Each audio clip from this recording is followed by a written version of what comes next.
నీ ప్రశస్తమైన హస్తములోనికి తీసుకొని నూతన జీవాన్ని చేయకుండా నీ యొక్క నూతన జీవమును తారపోసి బలపరిచిన తండ్రి స్తోత్రములు చెల్లిస్తున్నాను. ఇదిగో ఈ యొక్క మా తండ్రి మరొకసారి మా అంతరంగ ఆత్మీయ జీవితములను వృద్ధిపరచుటకు నీ దాసులలో ఒకరు తండ్రి 12 మందిలో ఒకరైన తోమా గారు, దేవా నాయన తండ్రి మీ సువార్త పరిచర్యలో పనిచేసి హతసాక్షులైన తండ్రి స్తోత్రములు చెల్లిస్తూ ఉన్నాం. ఇదిగో దేవా తోమా గారు మా తండ్రి ఇదిగో చూచి నమ్మిన వారి కంటే చూడక నమ్మిన వారు ధన్యులని సెలవించినప్పటికీ వారి కంటే మేము గొప్పవారమని కాదు, కానీ ఈ కాలంలో ఆ భక్తుని తలంచుకొనొచ్చు, వారు చేసిన పరిచర్యలను తలంచుకొనొచ్చు. మేము కూడా ఇదిగో పౌలు గారు సెలవించినట్లుగా పానార్పణముగా పోయబడుచు ఉన్నారని, వెనకున్న వాటిని వరచు ముందున్న వాటి కొరకు ఎదురుపడచ్చు, పనిని పూర్తి చేయుటకు సహాయం చేయండి. వచ్చిన ప్రతి ఒక్కరిని బలపరచండి, ఆశీర్వదించండి. జరగబోయే కార్యక్రమం అంతటిలో మాట్లాడవలసిన వారు, అలాగే తండ్రి ఫెలోషిప్ ఉన్న ప్రతి ఒక్కరిని మీరు బలపరచండి. సమస్త మహిమ ఘనత కీర్తి ప్రభావము మీరు పొందుకోరమని వరుడు ప్రియుడు త్వరగా పెళ్లి కుమారుడుగా మధ్యాకాశములో రానయ్యున్న యేసు క్రీస్తు నామములో ప్రార్థించి స్తుతించి వినయంతో వేడుకొనుచున్నాం మా పరమ తండ్రి. ఆమేన్.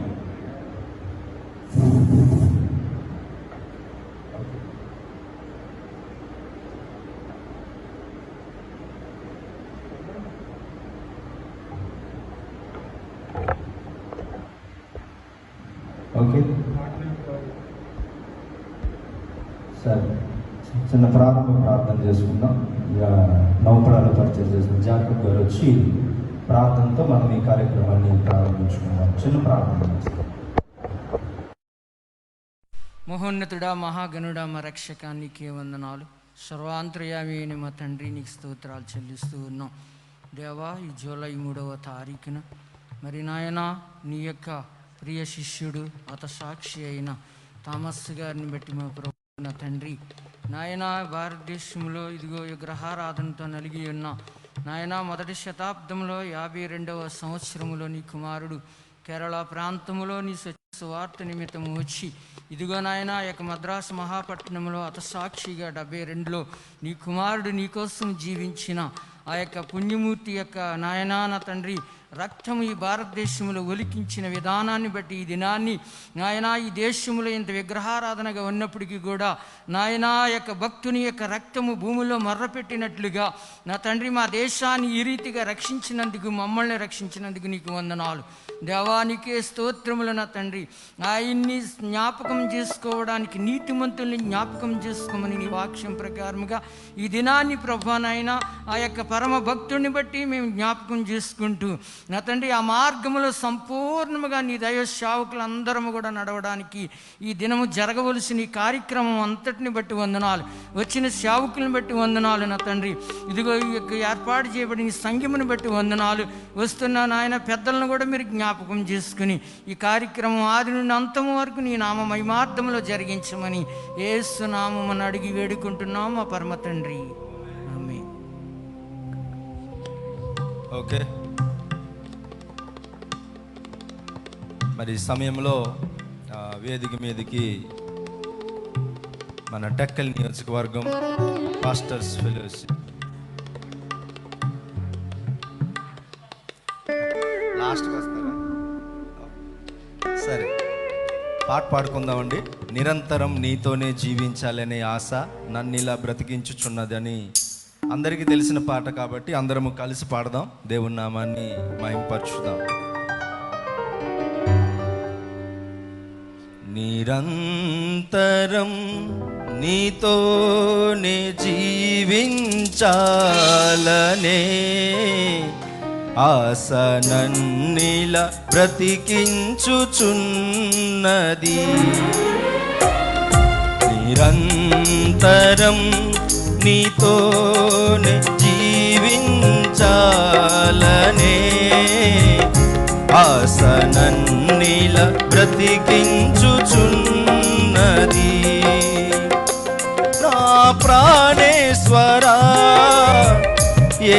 యేసయ్యా నా సర్వస్వమా యేసయ్యా నిరంతరం నీతోనే జీవించాలనే ఆసనన్నిల బ్రతికించుచున్నది. చప్పట్లు కొడదాం. మనము చీకట్లో ఉన్నప్పుడు ఆయన వెలుగు మనపై ఉదయించి ఆయన వెలుగులోనే నడవాలని, ఆయనను మహిమపరిచి ఆ దేవుని నామాన్ని గణపరచాలని తన పరిశుద్ధాత్మతో అభిషేకించిన మన ప్రభువుని స్తుతించి గణపరచుదాం. Praise the lord. గ్లోరీ.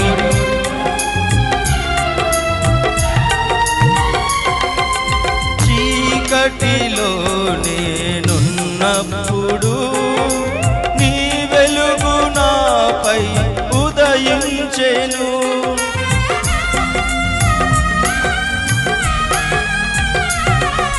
చీకటిలో నేనున్నప్పుడు నీ వెలుగు నాపై ఉదయించెను. నీలోనే నేను వెలగాలని, నీ మహిమ నాలో నిలవాలని, నీలోనే నేను వెలగాలని, నీ మహిమ నాలో నిలవాలని పరిశుద్ధాత్మ అభిషేకముతో నన్ను నింపుచున్నావు.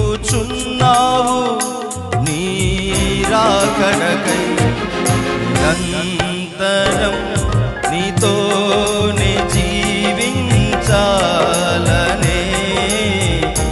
ఆసనన్నిల బ్రతికించుచున్నది.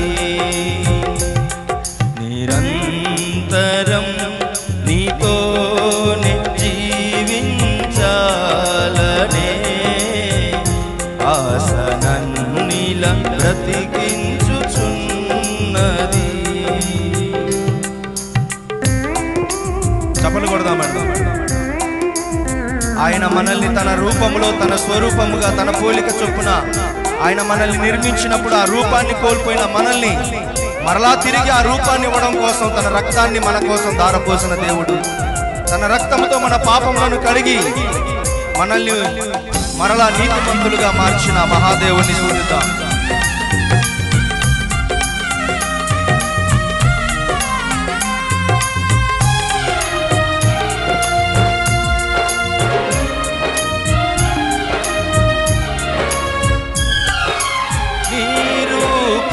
నేను కోల్పోయినా నీ రక్తముతో కడిగితివి.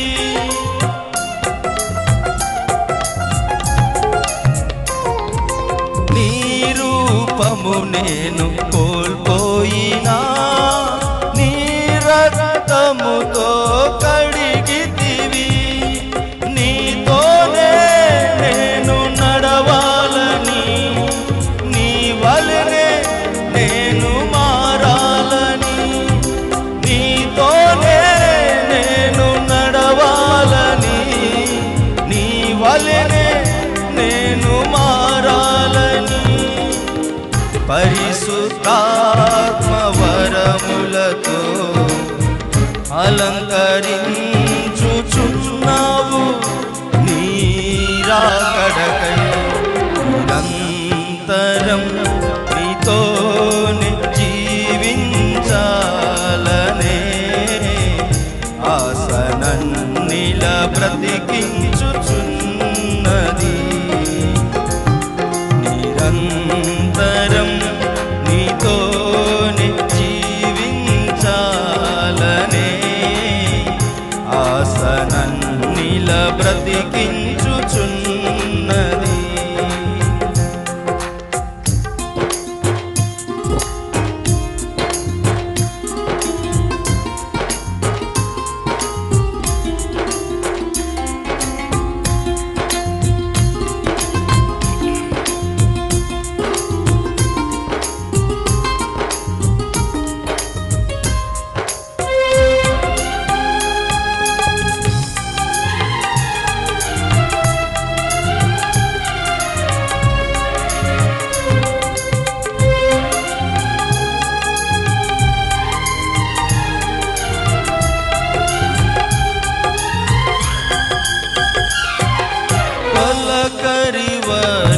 వర్షపు జల్లులలో నీ పొలములోనే నాటితివి.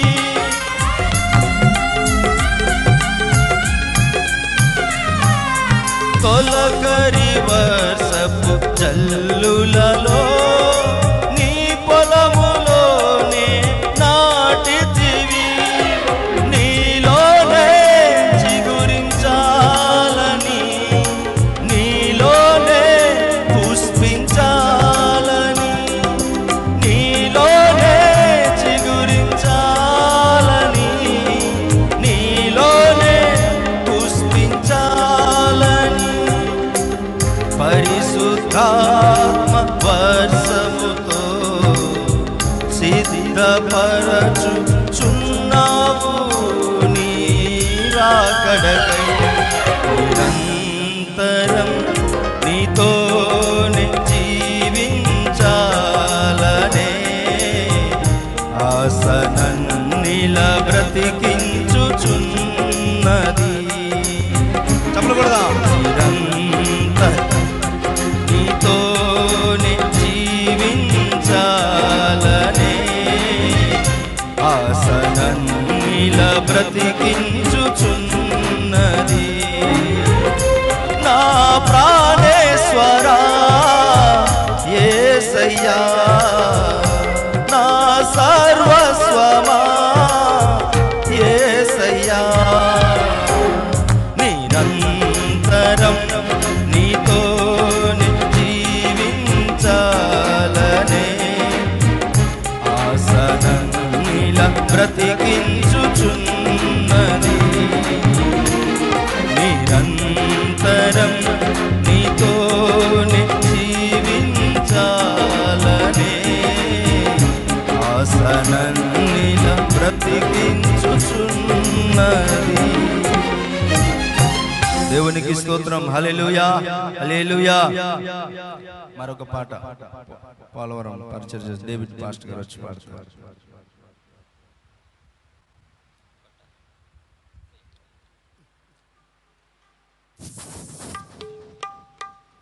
Praise the lord. హల్లెలూయా.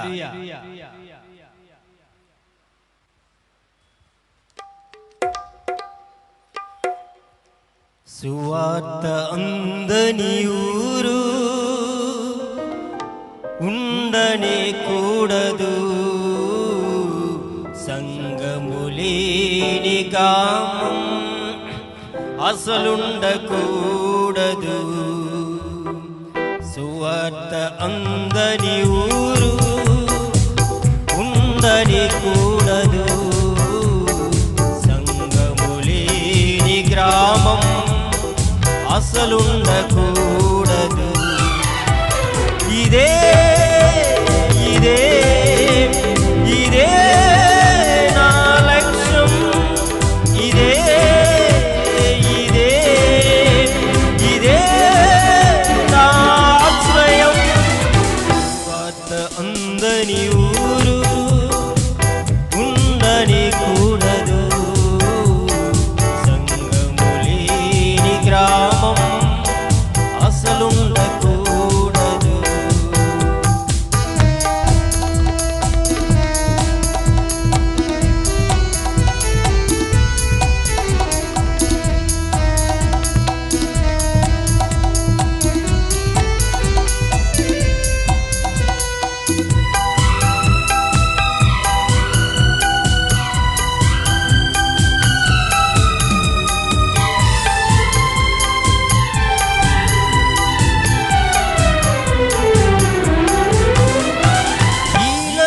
సాధనలో నే లక్ష్య పెట్టను నా ప్రాణం, సిలువను మోయుచు శ్రమను సహించుచు,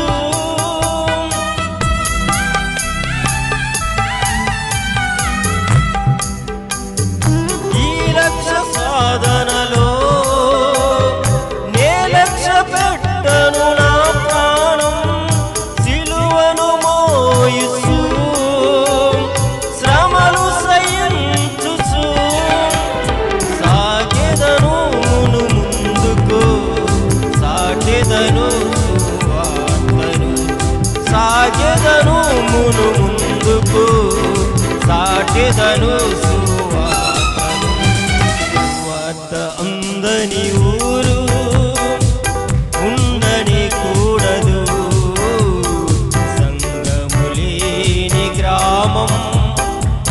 అసలుండకూడదు.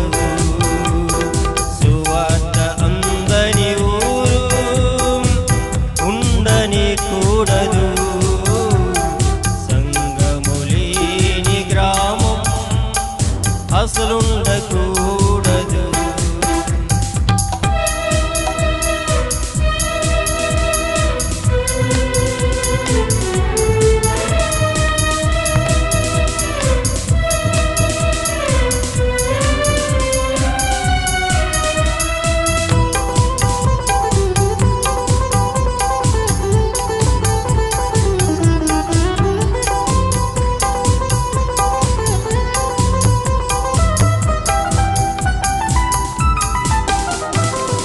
పస్తులైన ఉంటాగాని ప్రభుని సేవను విడువను నేను.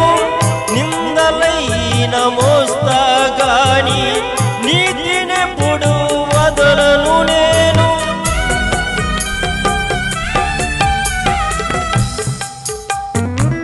పస్తులైన ఉంటాగాని ప్రభుని సేవను విడువను నేను. నిందలైన మోస్తాగాని నీతినెప్పుడు వదలను నేను. సాగెదను మును ముందుకు సాగెదను సువార్తను. సాగెదను మును ముందుకు సాగెదను సువార్తను. సువార్త అందని ఊరు ఉండని కూడదు. సంగములేని గ్రామం అసలుండకూడదు. సువార్త అందని ఊరు ఉండని కూడదు. సంగములేని గ్రామం అసలుండకూడదు.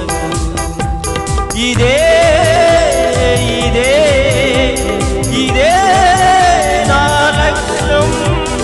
ఇదే ఇదే ఇదే నా ఆశ్రయం. Praise the lord.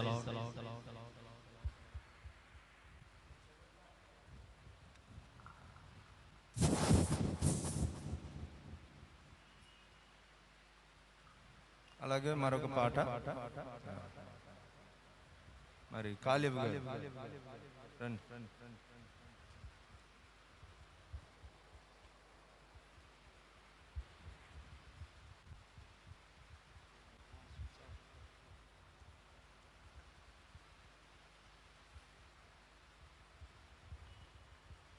దేవునికి స్తోత్రం.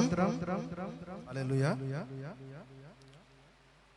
ఘనమైనవి నీ కార్యములు నా ఎడల, స్థిరమైనవి నీ ఆలోచనలు నా యేసయ్యా.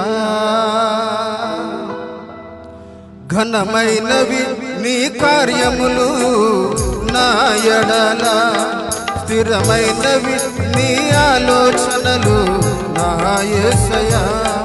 ఘనమైనవి నీ కార్యములు నా ఎడల, స్థిరమైనవి నీ ఆలోచనలు నా యేసయ్యా. కృపలను పొందుచు కృతజ్ఞత కలిగి స్తుతులర్పించెదను అన్ని వేళలా. కృపలను పొందుచు కృతజ్ఞత కలిగి స్తుతులర్పించెదను అన్ని వేళలా. అనుదినము నీ అనుగ్రహమే ఆయుష్కాలము నీ వరమే. అనుదినము నీ అనుగ్రహమే ఆయుష్కాలము నీ వరమే. ఘనమైనవి నీ కార్యములు నా ఎడల, స్థిరమైనవి నీ ఆలోచనలు నా యేసయ్యా. ఘనమైనవి నీ కార్యములు నా ఎడల, స్థిరమైనవి నీ ఆలోచనలు నా యేసయ్యా.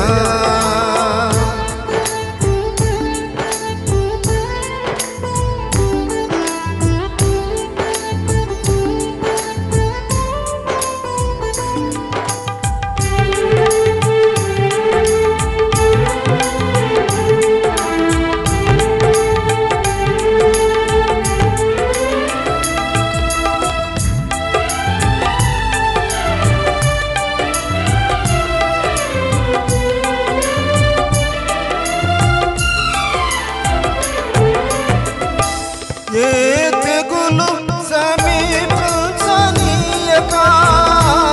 ఏ కీడైన దరిచేరనీయక, ఆపదలన్నీ తొలిగే వరకు, ఆత్మలో నెమ్మది కలిగే వరకు,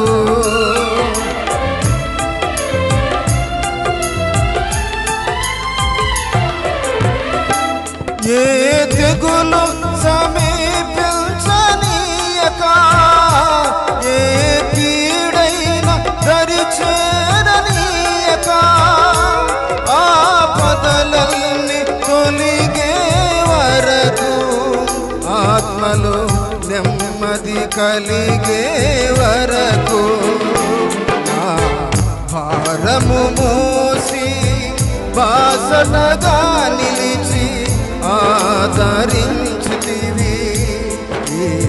స్తుతి మహిమలు నీకే చెల్లించెదను జీవితాంతము. ఘనమైనవి నీ కార్యములు నా ఎడల, స్థిరమైనవి నీ ఆలోచనలు నా యేసయ్యా. ఘనమైనవి నీ కార్యములు నా ఎడల, స్థిరమైనవి నీ ఆలోచనలు నా యేసయ్యా.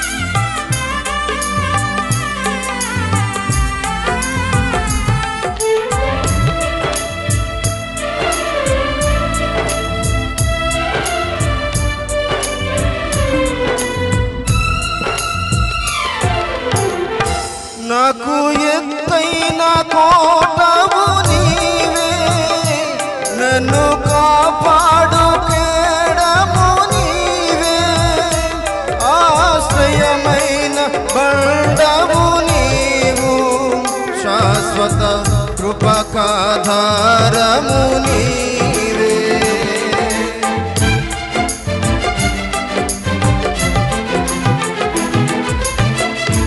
నాకు ఎంతైన కోటవు నీవే, నన్ను కాపాడు కేడము నీవే, ఆశ్రయమైన బండవు నీవు, శాశ్వత కృపకాధారము నీవే.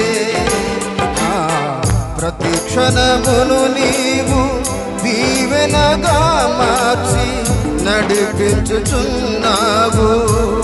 ఈ స్తుతి మహిమలు నీకే చెల్లించెదను జీవితాంతము. ఘనమైనవి నీ కార్యములు నా ఎడల, స్థిరమైనవి నీ ఆలోచనలు నా యేసయ్యా. ఘనమైనవి నీ కార్యములు నా ఎడల, స్థిరమైనవి నీ ఆలోచనలు నా యేసయ్యా. కృపలను పొందుచు కృతజ్ఞత కలిగి స్తుతులర్పించదను అన్ని వేళలా. కృపలను పొందుచు కృతజ్ఞత కలిగి స్తుతులర్పించదను అన్ని వేళలా. అనుదిన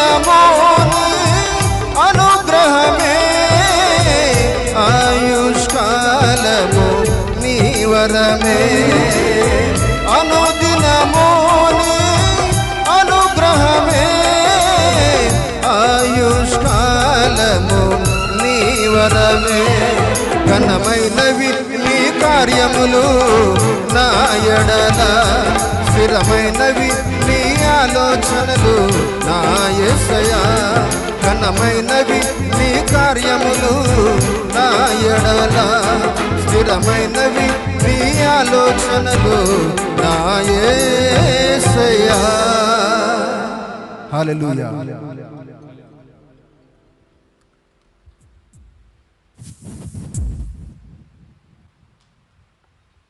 మరొక పాట మరి ఎస్ మోహన్ రావు గారు వచ్చి పాడతారు.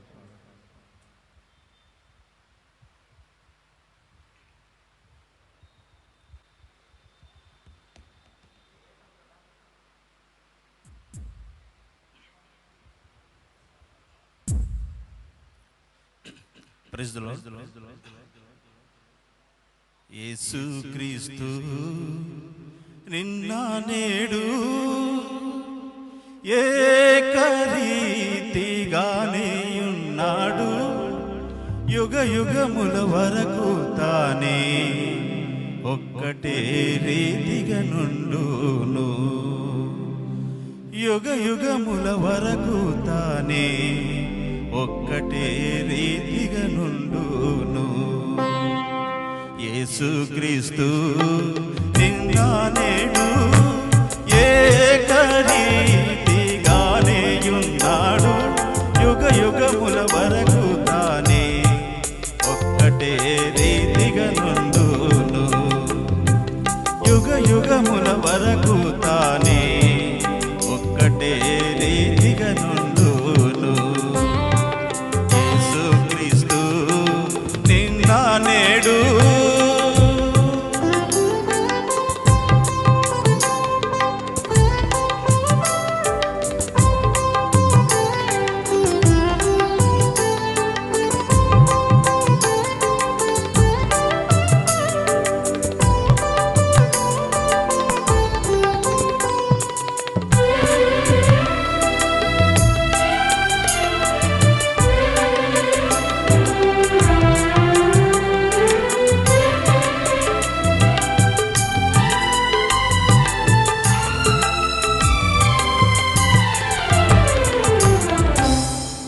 అన్నిటికంటే ముందుగానున్న అల్ఫాగా తానయ్యుంది, అన్నిటికంటే ముందుగానున్న అల్ఫాగా తానయ్యుండి, తనయందు మనలా పూర్ణులా చేసే, తనయందు మనలా పూర్ణులా చేసే ఓమేగా తానయ్యుండి, ఓమేగా తానయ్యుండి. యేసుక్రీస్తు నిన్న నేడు ఏకరీతిగానే ఉన్నాడు, యుగ యుగముల వరకు తానే ఒక్కటే రీతిగా నుండును. యుగ యుగముల వరకు తానే ఒక్కటే రీతిగా నుండును. యేసుక్రీస్తు నిన్న నేడు.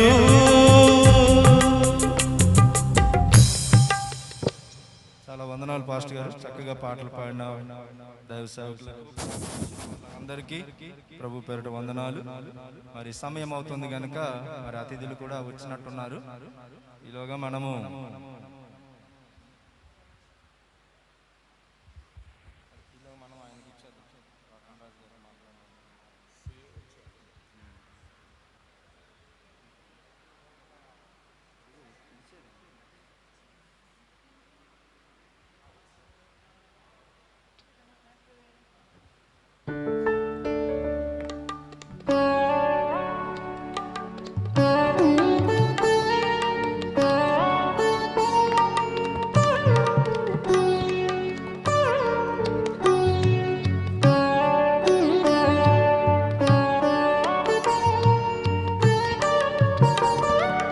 లేచిన పడదాం. మరి మన మధ్యకి సిఐ గారు వచ్చారు కాబట్టి వారిని గౌరవిస్తూ, ఎస్ఐ గారు కూడా వచ్చారు. సార్ రండి.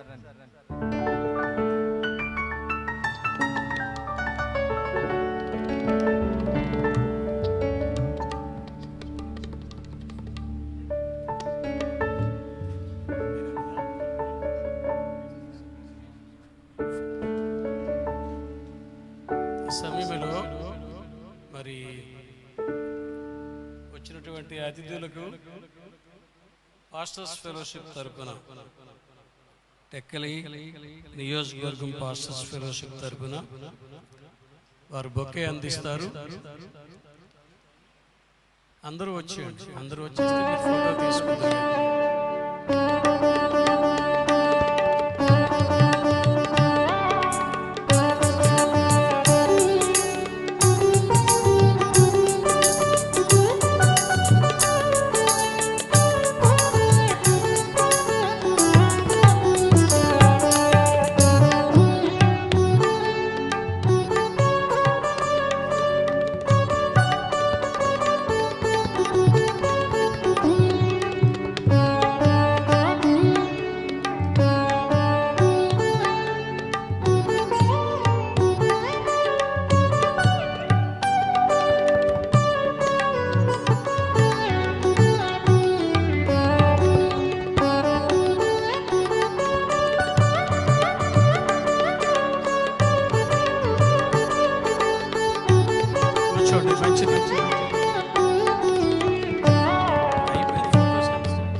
ఈరోజు చాలా బాడీ అంతా వచ్చి ఆల్కే ముందు కార్యవర్గం అంతా వచ్చి ఒక ఫోటో తీసుకుంటే మంచిది. టెక్కలి పాస్టర్స్ ఫెలోషిప్ కార్యవర్గం అంతా కలిసి మీతో ఒక ఫోటో దిగుతారు. కార్యవర్గం అంతా కలిసి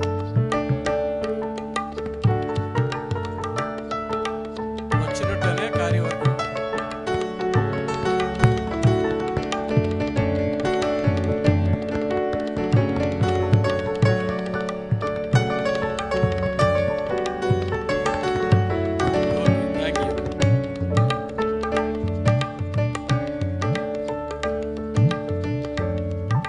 సమయంలో మరి కొద్ది నిమిషాల్లో మన ఎంఆర్ఓ గారు కూడా తహసీల్దార్ గారు కూడా వస్తున్నారు.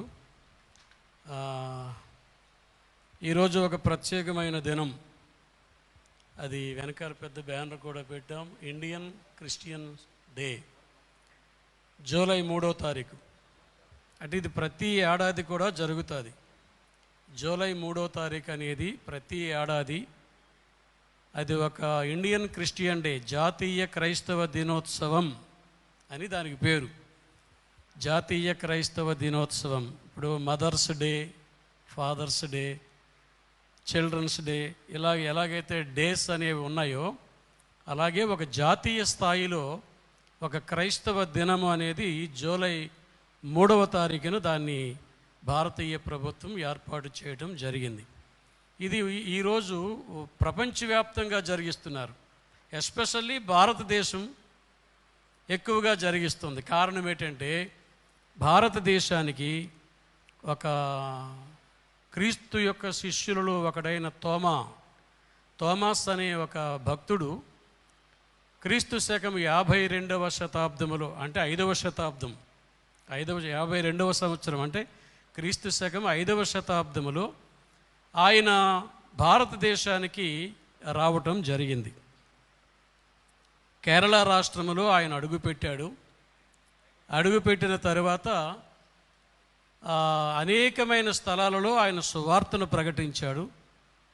భారతదేశానికి మొట్టమొదటిసారిగా క్రైస్తవ్యాన్ని పరిచయం చేసినటువంటి భక్తుడు దైవ సేవకుడు పరిశుద్ధుడైన తోమా, సెంట్ తోమా అంటారు.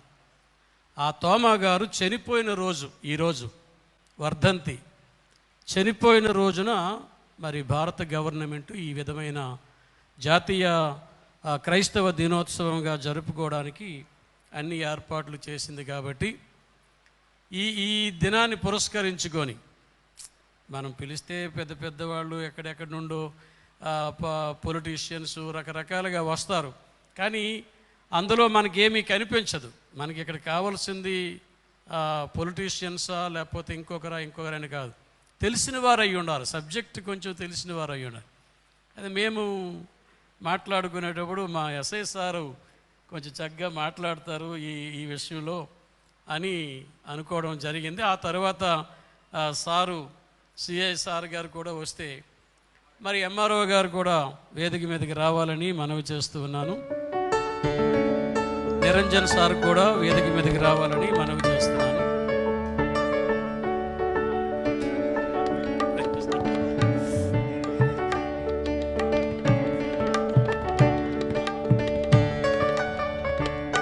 ఎంఆర్ఓ సార్కి కూడా బొకే ఇస్తున్నారు.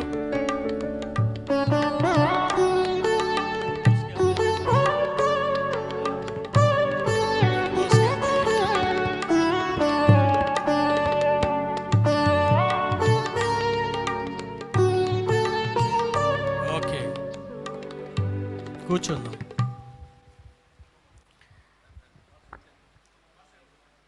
పర్లేదు, మీరు కూర్చోండి.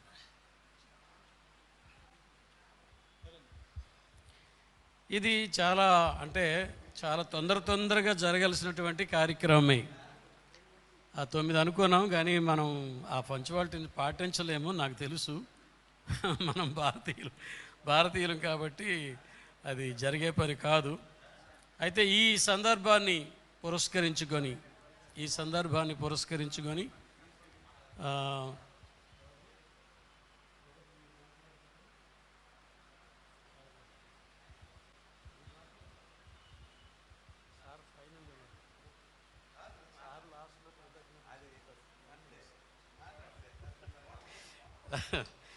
రైట్, నాకు మరి మంచి మిత్రుల్లాగా ఎప్పుడు వాళ్ళు పోలీసులుగా, నేను ఒక ఏదో దీనిగా ఎప్పుడు లేకుండా చాలా మంచి మిత్రులుగా వారు మెసులుతుంటారు. నాకు చాలా ఇష్టం మన సిఐ గారును ఎస్ఐ గారు.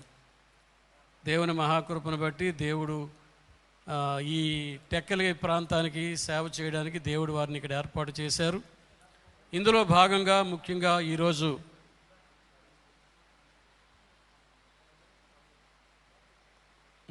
మొదటిసారిగా వక్తలు ఇక్కడ 3 ఉన్నారు. వారు అనేకమైన విషయాలు తెలియజేస్తారు. మన ఎంఆర్ఓ గారు కూడా కొన్ని విషయాలు మాట్లాడతారు, సిఐ గారు చెప్తారు. ముందుగా మన టెక్కలి ఎస్ఐ గారు కామేశ్వరరావు గారు వచ్చి వారి అమూల్యమైన సందేశం ఇవ్వాలని మనవి చేస్తూ ఉన్నాను.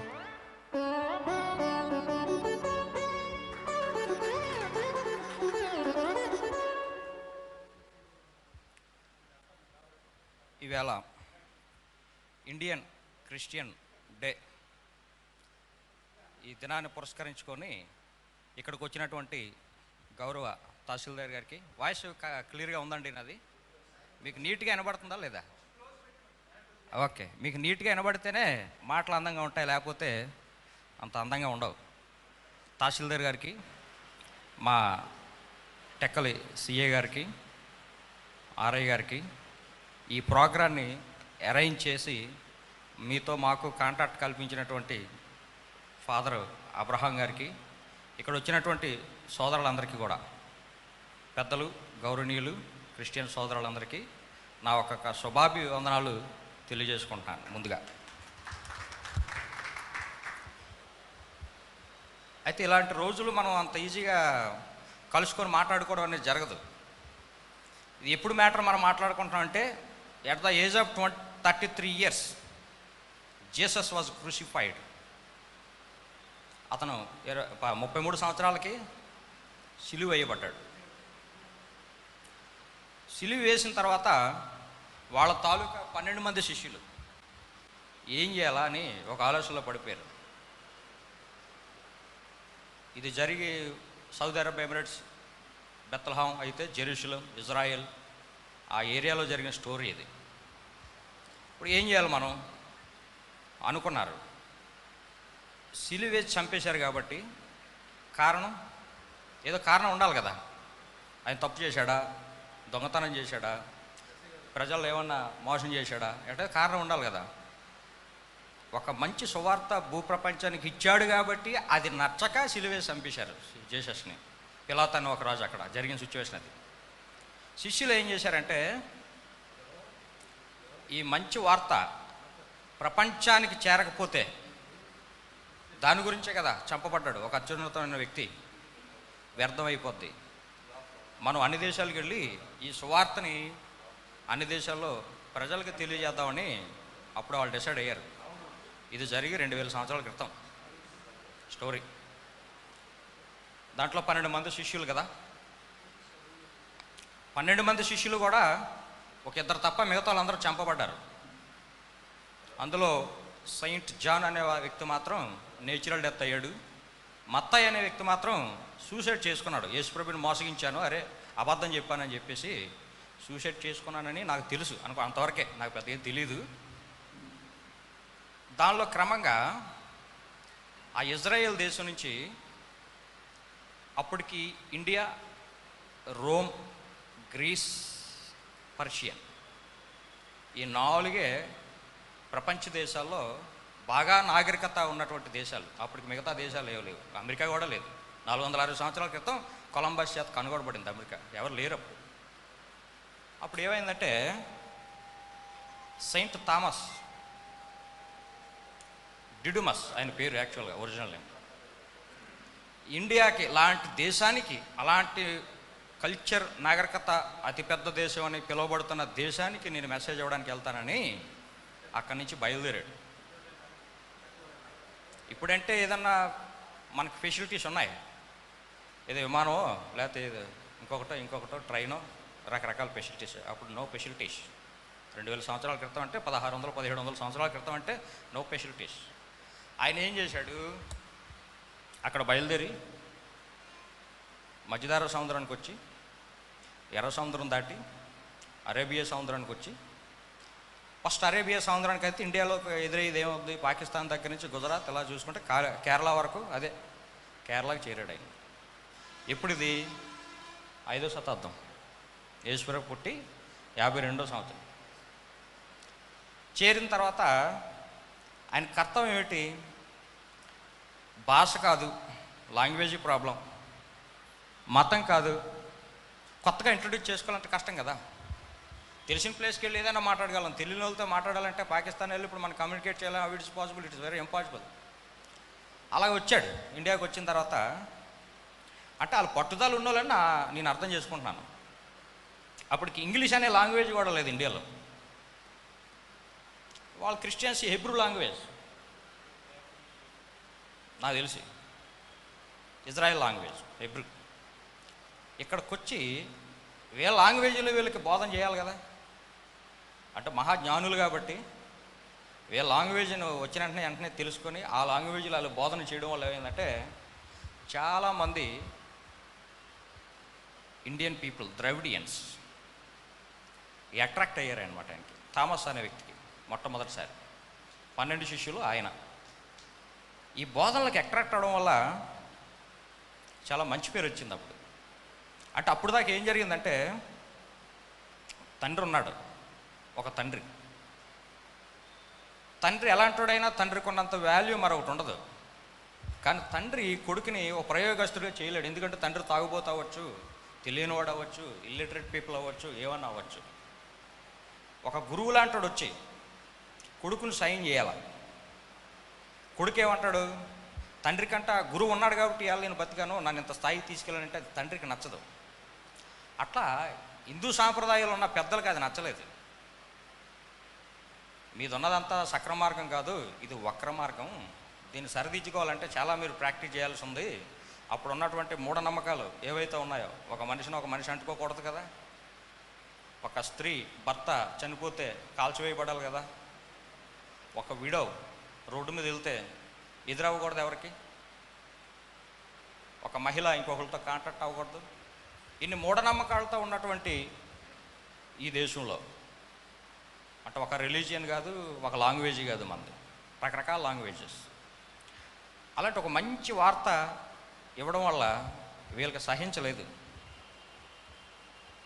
సహించకపోతే ఏమైంది, ఎట్లాగైనా సరే ఈయన్ని తిరుగుబాటు చేసి చంపేయాల అని చాలామంది ద్రవిడియన్ వాదులు ఏం చేశారంటే ఆయన వెతకడం ప్రారంభించారు. ఆయన అప్పుడు వచ్చిన తర్వాత ఇక్కడ థామస్ మౌంట్ అని ఒక ఏరియాలో ఉండి ఆ చుట్టుపక్కల ఏరియాలో చర్చిలు చిన్నవి అప్పుడున్న పరిస్థితులు బట్టి ప్రారంభించాడు. ప్రారంభించిన తర్వాత మొట్టమొదటి యూరోపియన్ కంట్రీ అర్మేనియా అని ఒక దేశం ఉంది. అది పోర్చుగీస్ పైన ఉండుద్ది, అర్మేనియా ఆ దేశం పేరు. మొదట స్టేట్ రిలీజియన్ కింద క్రిస్టియానిటీని అడాప్షన్ చేసుకుంది ఆ దేశం. మన ఇండియాలో ఇప్పుడు స్టేట్ రిలీజియన్ కింద మనం గుర్తించాం, కానీ అప్పుడు ఎవడో క్రిస్టియన్ కింద మారేవాళ్ళు కాదు. ఎందుకంటే సాంప్రదాయాలు అట్లా ఉన్నాయి, మనం ఏం చేయగలం, ఏం చేయలేం. ఆ ఆర్మేనియా దేశం తర్వాత పోర్చుగీసు, వీళ్ళు ఈ థామస్ రాక ఇండియాలో ఉన్నాడు అని ఒక గుర్తుపెట్టుకున్నారు అక్కడికి, ఆ కల్చర్. కొన్ని రోజులు అయిన తర్వాత ఈయన కేరళ నుంచి చెన్నైకి వచ్చాడు. చెన్నైలో ఈయన ఒక పర్వతం మీద ఉంటూ కిందని బీచ్ ఏరియాలో, సీ ఏరియాలో ఈ బోధనలన్నీ చేస్తే ఒకసారి ఏం చేశారంటే ఆ కొండ మీద ప్రార్థన చేసే టైంలో పొడిచి చంపేశారు. ఇది ఆల్మోస్ట్ అందరు శిష్యులు ఇలాగే చంపబడ్డారు సాధారణంగా. అంటే మంచి చేసేవాడికి ఆ పనిష్మెంట్ ఉండేది. అప్పుడు మంచి చేయాలంటే చాలా కష్టం, ఇప్పుడు చెడు చేయాలంటే 5 నిమిషాల పని, మంచి చేయాలంటే చాలా విమర్శలు ఎదుర్కోవాలా, శక్తి ఉండాలా, సపోర్ట్ చేయాలా ప్రజలు, అంత ఈజీ కాదు. అలా చంపేసిన తర్వాత 76 AD, అంత 7వ శతాబ్దం దాకా జరిగినటువంటి సన్నివేశం అది.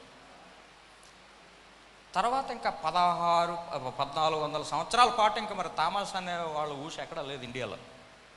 మొట్టమొదటి శిష్యుడు వచ్చాడు, చనిపోయాడు. తర్వాత ఎవడు ప్రొమల్గేట్ చేస్తారు? మాట్లాడేవాళ్ళు ఎవరు, దాన్ని ప్రమోట్ చేసేవాళ్ళు ఎవరు, సపోర్ట్ చేసేవాళ్ళు ఎవరు? అయిపోయింది. 15వ శతాబ్దంలో మాత్రం ఫ్రెంచ్ వాళ్ళు వచ్చారు ఇండియాకి. బ్రిటిషర్స్ కంటే ముందు ఫ్రెంచ్ వచ్చారు. వచ్చిన తర్వాత వాళ్ళు థామస్ అనే ఒక దేవుడు శిష్యుడు వచ్చాడు ఇక్కడికి, ఆయన చంపబడ్డాడు, ఆయన సమాధి ఎక్కడుందని వెతికారు.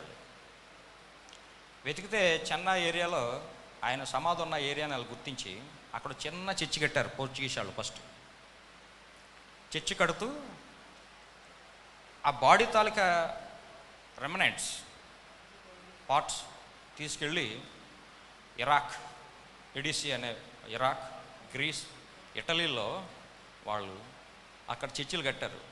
ఈ థామస్ అనే సెయింట్ థామస్ తాలూకా బాడీ విడిభాగాలతో వెలసిన చర్చిలు ప్రపంచవ్యాప్తంగా 4 ఉన్నాయి, ఇండియాలో 1. అయితే వాళ్ళు ఈ మహాపురుషుని గుర్తించి ఒక చర్చి కట్టిన తర్వాత కొన్నాళ్ళు వాళ్ళు పరిపాలించిన తర్వాత ఒక 7-8 చర్చిలు చెన్నై, కేరళ తీరంలో అభివృద్ధి పరిచి 16వ శతాబ్దంలో అలాగే బ్రిటిషర్స్ వచ్చారు. 1601లో ఎంటర్ అయిపోయారు ఈస్ట్ ఇండియా కంపెనీ.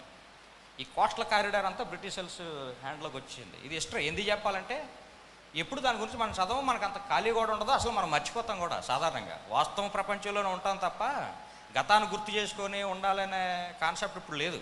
ఎంతసేపు ఈ రోజు ఎట్లా గడుస్తుంది, ఉదయం నుంచి సాయంత్రం దాకా దాని మీదే ఉంటాం. మనమే కాదు, ఈవెందో ప్రధానమంత్రి లాంటి కూడా ఈ రోజు పరిస్థితి ఏంటని చూస్తాడు. హిస్టరీ ఆయనకు కూడా అవసరం లేదు. మనం ఏంటంటే ప్రత్యేకించి హిస్టరీ గురించే పుట్టాం కాబట్టి హిస్టరీ మనం తెలుసుకుంటే భవిష్యత్తు నిర్మించగలం కాబట్టి అందుకనే తెలుసుకోవాలి హిస్టరీ. బ్రిటిషర్స్ వచ్చిన తర్వాత ఈయన తాలూకా చర్చిని మళ్ళీ రీకన్స్ట్రక్ట్ చేసి సెయింట్ థామస్ బసిలికా అని ఒక పెద్ద క్యాథడ్రల్ చర్చ్ కట్టారనమాట ఇండియాలో. అది మొట్టమొదటి చర్చ్, పెద్దది. కరెక్ట్గా దేవుడితో సంబంధం ఉన్న వ్యక్తి తాలూకా బాడీని కూర్చబడినటువంటి ఏరియా అది. అప్పుడు ఇండియాలోకి క్రిస్టియానిటీ వచ్చింది. దాని తర్వాత ఇప్పటికీ పురాతనమైనటువంటి క్రిస్టియన్స్ ఉన్నారు. ఎవరు?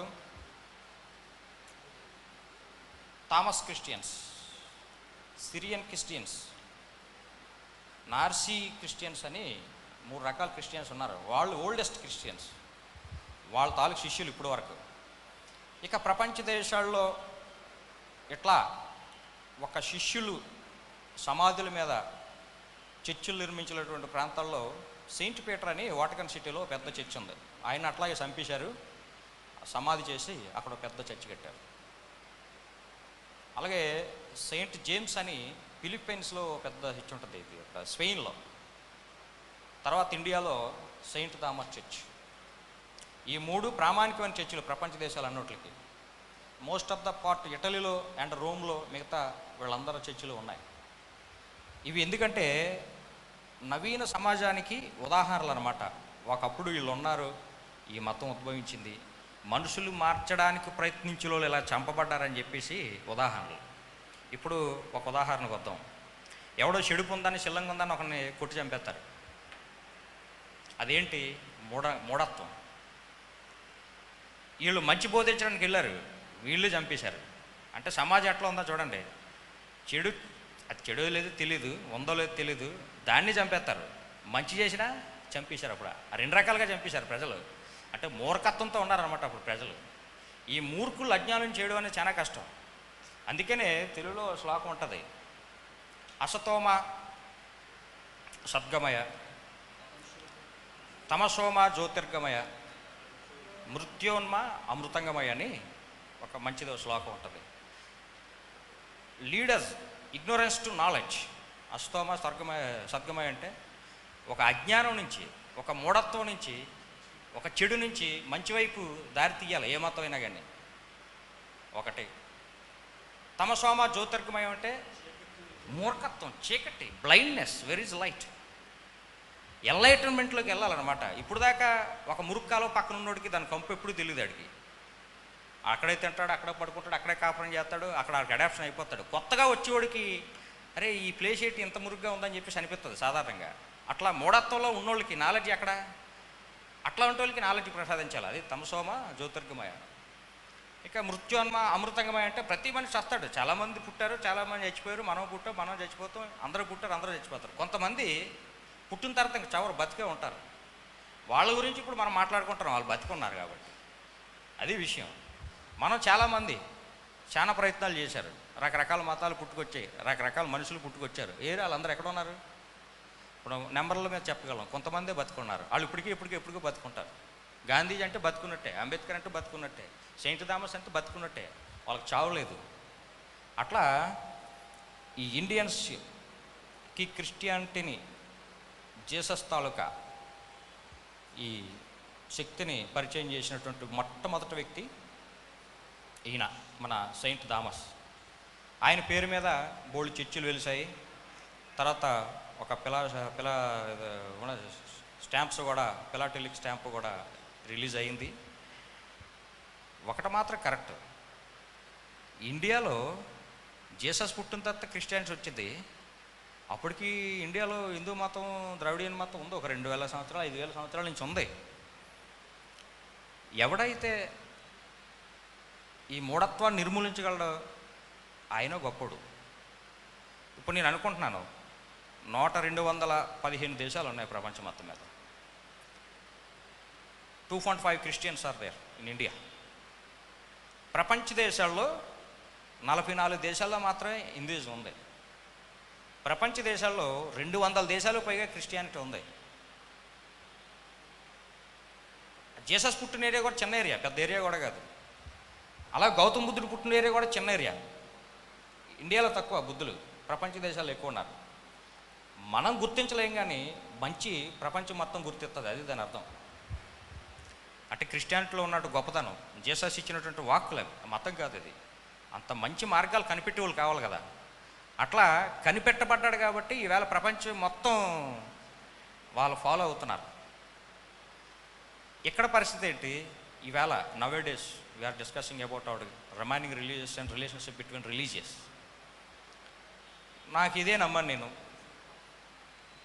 ఎవరో చెప్పారట, నువ్వుల దీపంతో నూనె వెలిగిస్తే బాగా మంచి జరుగుతుంది, సన్ఫ్లవర్ ఆయిల్తో వెలిగిస్తే ఇంకా బాగా జరుగుద్ది. 2-3 రకాల ఆయిల్స్, ఆలివ్ ఆయిల్, ఇలా రకరకాలు. దేవుడికి ఇష్టమైంది నువ్వుల్లోని అట్లానే. ఏంది నువ్వులు లేనింది? అప్పుడు అందుకనే ఇంటర్నేషనల్ ప్రేయర్ బమ్మిరిపోతను రాశాడు. లోకంబులు, లోకేశులు, లోకోక్తులు తెగిన తుదిన్ అలోకంబగు పెంచీకిట కావాల ఎవడు ఒక్కుండై ఏకాకృతి అయి ఎలుగుందునో వాడిని నేను సేవించనని బమ్మిరిపోతను రాశాడు పోతన భాగవతంలో. అంటే ఇది వెలుగే, ఇది మనకి వెలుగును ప్రసాదిస్తుంది. ఇది నువ్వుళ్ళతోనే వెలుగు ప్రసాదిస్తే కనపడుతుంది, ఇందులో కనపడదా? ఎందులోనైనా వెలుగే, ఎక్కడైనా వెలుగే. ఆ వెలుగుకి ఈ మనం పెట్టే ఆయిల్ కానీ, మనం పెట్టే సాంప్రదాయాలు కానీ ఇవన్నీ ఉండవు. అగ్నికి ఏదైనా దహనం అయిపోవలసిందే. అది ఇచ్చే కాంతి ప్రపంచంలో ఏది పెట్టినా, ఏ మూల పెట్టినా ఒకేలా ఉంటుంది. ఈ మతం కూడా అన్ని శాఖలు ఎన్ని ఉన్నప్పటికి కూడా ఒకటే. ఏ దేశం అంతరించిపోద్ది, రాజులు అంతరించిపోతాడు, దాని అర్థం అదే. ప్రజలు అంతరించిపోతారు, రాజ్యాలు అంతరించిపోతాయి, సత్యం అంతరించిపోదు. ఒక ఆ దేశంలోనే కాదు, అన్ని దేశాలకు కూడా ఇది వర్తిస్తుంది. ఇంకేంటి ఇంక ఇందులో ఇన్ని రకాలేంటి? ఏదైతే ఉత్తమంగా ఉందో దాన్ని ఆచరించడమే మన మనిషితాలో గొప్పతనం. ఇది ఉత్తమం అని తెలుసుకున్నాం, దాన్ని ఆచరించాలి. ఆచరించకపోతే నీ మూర్ఖత్వం అది. అట్లా ఇండియాకి సెయింట్ థామస్ అనేవాడు రాకపోతే ఈ ఫ్రెంచ్ వాళ్ళు కానీ, పోర్చుగీస్ వాళ్ళు కానీ, బ్రిటిష్ వాళ్ళు కానీ అది గుర్తించకపోను. అప్పుడున్న మూఢనమ్మకాలు ఇప్పటికీ కంటిన్యూ అవును. ఎక్కడొకక్కడ చెక్కి పెట్టాలంటే ఎవరో ఒకరు రావాలి. ఎవరో వస్తారని ఏదో చేస్తారని ఎదురు చూడకమా నీ పన్ను కానియాలంటారు చూసావా? అలాగే థామస్ కానీ ఎవడో వెళ్తాడు ఏదో మారుస్తాడు అనుకొని ఉంటే ఇప్పుడు కూడా మన మూఢనమ్మకాల్లో ఉండిపోదాం. అంటే భర్త చనిపోతే భార్యని చంపేయడం ఏంటి, ఒక విధవరాండ్లకి సొసైటీలో స్థానం లేకపోవడం ఏంటి, చాలా మూఢనమ్మకాలు. ఇండియాలో అన్ని మూఢనమ్మకాలు ఉండేవి కాదు. వాళ్ళు వచ్చిన తర్వాత అందుకే రవి అస్తమించని లేదా రవి ఉదయించని సామ్రాజ్యం ఏదో ఉందంటే బ్రిటిష్ సామ్రాజ్యం. ఎందుకంటారంటే వాళ్ళు బాగా ఫార్వర్డ్, బాగా తెలివైన వాళ్ళు. ఎందుకు తెలివితేటలు వచ్చాయంటే బైబిల్ చదవడం వల్ల తెలివితేటలు వచ్చాయని నేను అనుకుంటాను. సాధారణంగా మనకే ఉన్నాయి, సుమారు ఒక 7 పురాణాలు ఉన్నాయి, వేదాస్ ఉన్నాయి, 4 వేదాస్ ఉన్నాయి, ఉపనిషత్తులు ఉన్నాయి. ఉపనిషత్తులన్నీ ఆల్మోస్ట్ 6000 ఉపనిషత్తులు, 1200 ఉపనిషత్తులు కుదించారు. అది ఎలా తీస్తే 12 ఉపనిషత్తులు తెచ్చారు, 18 అయినాయి ఇప్పుడు ఆ నెంబర్స్. ఎన్ని గ్రంథాలు, ఎన్ని లోకాలు, ఎన్ని గ్రంథాలు అనేది చదువుతాం, ఒకదానికి కూడా కొత్తగా ఉంటుంది, ఎంత అన్నా చదవచ్చు. ట్రూత్ ఒకటే కదా. ట్రూత్ ఒకటే అయినప్పుడు ఎందుకు ఇన్ని డొంక తిరుగుళ్ళు? ఇదే ఫైనలైజ్ అని చెప్పి అయిపోద్ది కదా. అందుకే ప్రపంచ దేశాల్లో ఉన్న బైబుల్ అన్నీ కూడా దగ్గర పెట్టి చూశారు. మొట్టమొదటిసారి జాన్ గూటన్బర్గ్ అనేవాడు 16వ శతాబ్దంలో అత్యంతరం కనుగొన్నప్పుడు బైబిల్ ముద్రించాడు. తర్వాత ప్రపంచ దేశాల్లో ఉన్న బైబిల్ అన్నీ తెచ్చి ఒక దగ్గర పెట్టి చూశారు. అంటే ఏ బుక్ మొట్టమొదట పబ్లిష్ అయింది వరల్డ్ వైడ్ అని. ఫ్రెంచ్లో ఉన్న బైబిల్, ఇండియాలో ఉన్న బైబిల్, ఆఫ్ఘనిస్తాన్లో ఉన్న బైబిల్, ఇంకో ఎక్కడో ఉన్న బైబిల్ ఒకేలాగా రాయబడి ఉన్నాయి. గొప్పతనం ఏంటంటే యేసుప్రభు బైబిల్ రాయలే, ఆయన సూక్తులు విని శిష్యులు రాశారు. 12 దేశాలకు 12 మంది శిష్యులు వెళ్ళిపోయిన తర్వాత వీళ్ళు రాసుకున్నటువంటి వర్డ్స్ అవే ఇప్పుడు మనకి వేదాలతో సమానం. ఆయన ఒకే వాక్యం చెప్పాడు కాబట్టి అన్ని బైబిల్లో ఒకే వాక్యం కనబడుతుంది మనకి. అంటే యూనిటీ ఉంది అక్కడ అన్ని దేశాల్లో కూడా. మనకు చిన్న పంతులు ఇచ్చిన పంచాంగం పెద్ద పంతులు తేడా కొట్టేస్తాడు. అందులోనే ఇంకో ముహూర్తం చూడమంటే దానికి కూడా స్పెషాలిటీ ఉంటుంది. పూర్తిగా క్యాన్సిల్ చేయాలని సరే రూల్స్ అండ్ రెగ్యులేషన్స్ ఉంటాయి. ఇవన్నీ ఎవడు కనిపెట్టాడు ఈ రూల్స్ అండ్ రెగ్యులేషన్స్? ఎవడు కాడు బుక్ కొట్టుకుని పెన్ రాసుకుంటే ఆడికి అదేగా. అందరికీ ఆత్మ ఉంది, ఆత్మకథలు రాసుకుంటే కుదరదు కదా. దానికి ఒక మంచి పని చేయాలో, మంచి క్యారెక్టర్ ఉండాలో, ప్రజల్లో ఎలివేషన్ అవ్వాలో. అలాంటి ఆత్మకథ రాసుకుంటే దాన్ని ఆత్మకథ అంటారు. ఇప్పుడు నువ్వు కూర్చొని రైల్వే ట్రాక్ దగ్గర కూర్చొని ఆత్మకథ రాద్దాం అంటే ఎవడంటాడు? ఈ మళ్ళాంటి ఆత్మకథలు ఇవన్నీ ఇక్కడ ఉన్నాయి. ఈ పంచాంగాల ఆత్మకథలు, ఈ పుక్కింటి పురాణాల ఆత్మకథలు అవి సృష్టించబడింది అది. అందుకనే మరి టైం ఎక్కువ తీసుకుంటాం అనిపిస్తుందండి మీకు. ఎందుకంటే సాధారణంగా మేము ఎవరికన్నా చెప్పడమే, ఎవడు మాకు ఎదిరించడు. ఏమనంటే ఏమనుకుంటారు పోలీసులు, కొడతారేమో తిడతారన్న భయానికి మాకు ఎక్కువ క్వశ్చన్ లేరు. ఎవడన్నా క్వశ్చన్ వేసాడంటే ఎవడు క్వశ్చన్ చేయలేదు, ఈడు క్వశ్చన్ చేశాడు కాబట్టి ఆడికి మనం ఒకటి ఏదో అనాలి కాబట్టి. ఇప్పుడు ఆ సందర్భం అలాగని మీరు సైలెంట్గా ఉన్నారా నాకు అనిపిస్తుంది. ఇప్పుడు 2 రకాలు ఉంటాయి కదా. మేమేదో చెప్తున్నాం అంటే మీకు అర్థమైనా సైలెంట్గా ఉండాలి, లేకపోతే ఇంక 5 నిమిషాలు దిగిపోతాడు, ఇంకో మరొక 2 నిమిషాలు సైలెంట్గా ఉంటే ఏం పోలే అనుకోనన్నా సైలెంట్గా ఉండాలి. 2 రకాల సైలెన్స్లు ఉంటాయి కాబట్టి. ఇలాగా ఈ క్రిస్టియన్స్ అనేవాళ్ళు ఇండియానికి వచ్చి మనలో ఉన్నటువంటి మూఢత్వాన్ని తీయడానికి ప్రయత్నాలు జరిగినాయి. ఇప్పటికీ కూడా ఆ దాడులు జరుగుతున్నాయి. ఒరిస్సాలో లేటెస్ట్గా ఒక పాస్టర్ని చంపేశారు కాల్చేసి. అంటే మనిషిని చంపవచ్చు, చనిపోద్ది, ఏమన్నా బాడీ ఇవ్వాలి కదా, రేపైనా అవ్వాల్సిందే. దాని తాలూకా సత్యప్రచారం విధానం ఏదైతే ఉందో దాన్ని ఎవడో చంపలేడు, ఏం చేయలేము మనం ఏం చేస్తాం, గుడిగడ్డు బిడించుకుంటాం, బాగా ఎండగాతి ఏసీలోకి వచ్చేస్తాం. ప్రపంచ ఉష్ణోగ్రత అంతా 45, 47, 37, 47 అంతా ఉంటుంది. మన గది ఉష్ణోగ్రత ఎంత ఉంటుంది? మనం 18లో పెట్టుకోవచ్చు, 17లో పెట్టుకోవచ్చు, 23లో పెట్టుకోవచ్చు, 24లో పెట్టుకోవచ్చు. నువ్వు ఎంతవరకు కంట్రోల్ చేసుకోగలవు? నీ గది వరకే. బయటికి వెళ్తే నువ్వు కూడా సూర్యకిరణాలకి గురి కావాల్సిందే. అట్లా ప్రతి ఒడు గుడి కట్టుకొని, ప్రతి ఒడు మడి కట్టుకొని, నాకు తెలిసినంత వరకు నేను ఏసీ రూమ్లో ఉంటాను, నాకు ఇదే ప్రపంచం అని అనుకోవచ్చు. ఇది కాదు ప్రపంచం. అందరికీ ఒకటే ప్రపంచం. బయటికి వెళ్తే అందరూ సమానమే. ఇది కదా జీసస్ ఇండియాకి ప్రసాదించినటువంటి ద గ్రేటెస్ట్ గాస్పెల్స్. అయితే ఈవేళ దాన్ని అందరం మనం గుర్తించాలి. ఈవేళ ఏం చేస్తామంటే ఎస్ క్రిస్టియన్స్ అంటే ఏదో సపరేటు, వాళ్ళు భావాళ్ళకి వెళ్ళకూడదు అంటే ఈ భావాలు ఎక్కడో కాదు, మన ఇంటి పక్కన ఉంటాయి, మన ఇంట్లోనే ఉంటాయి.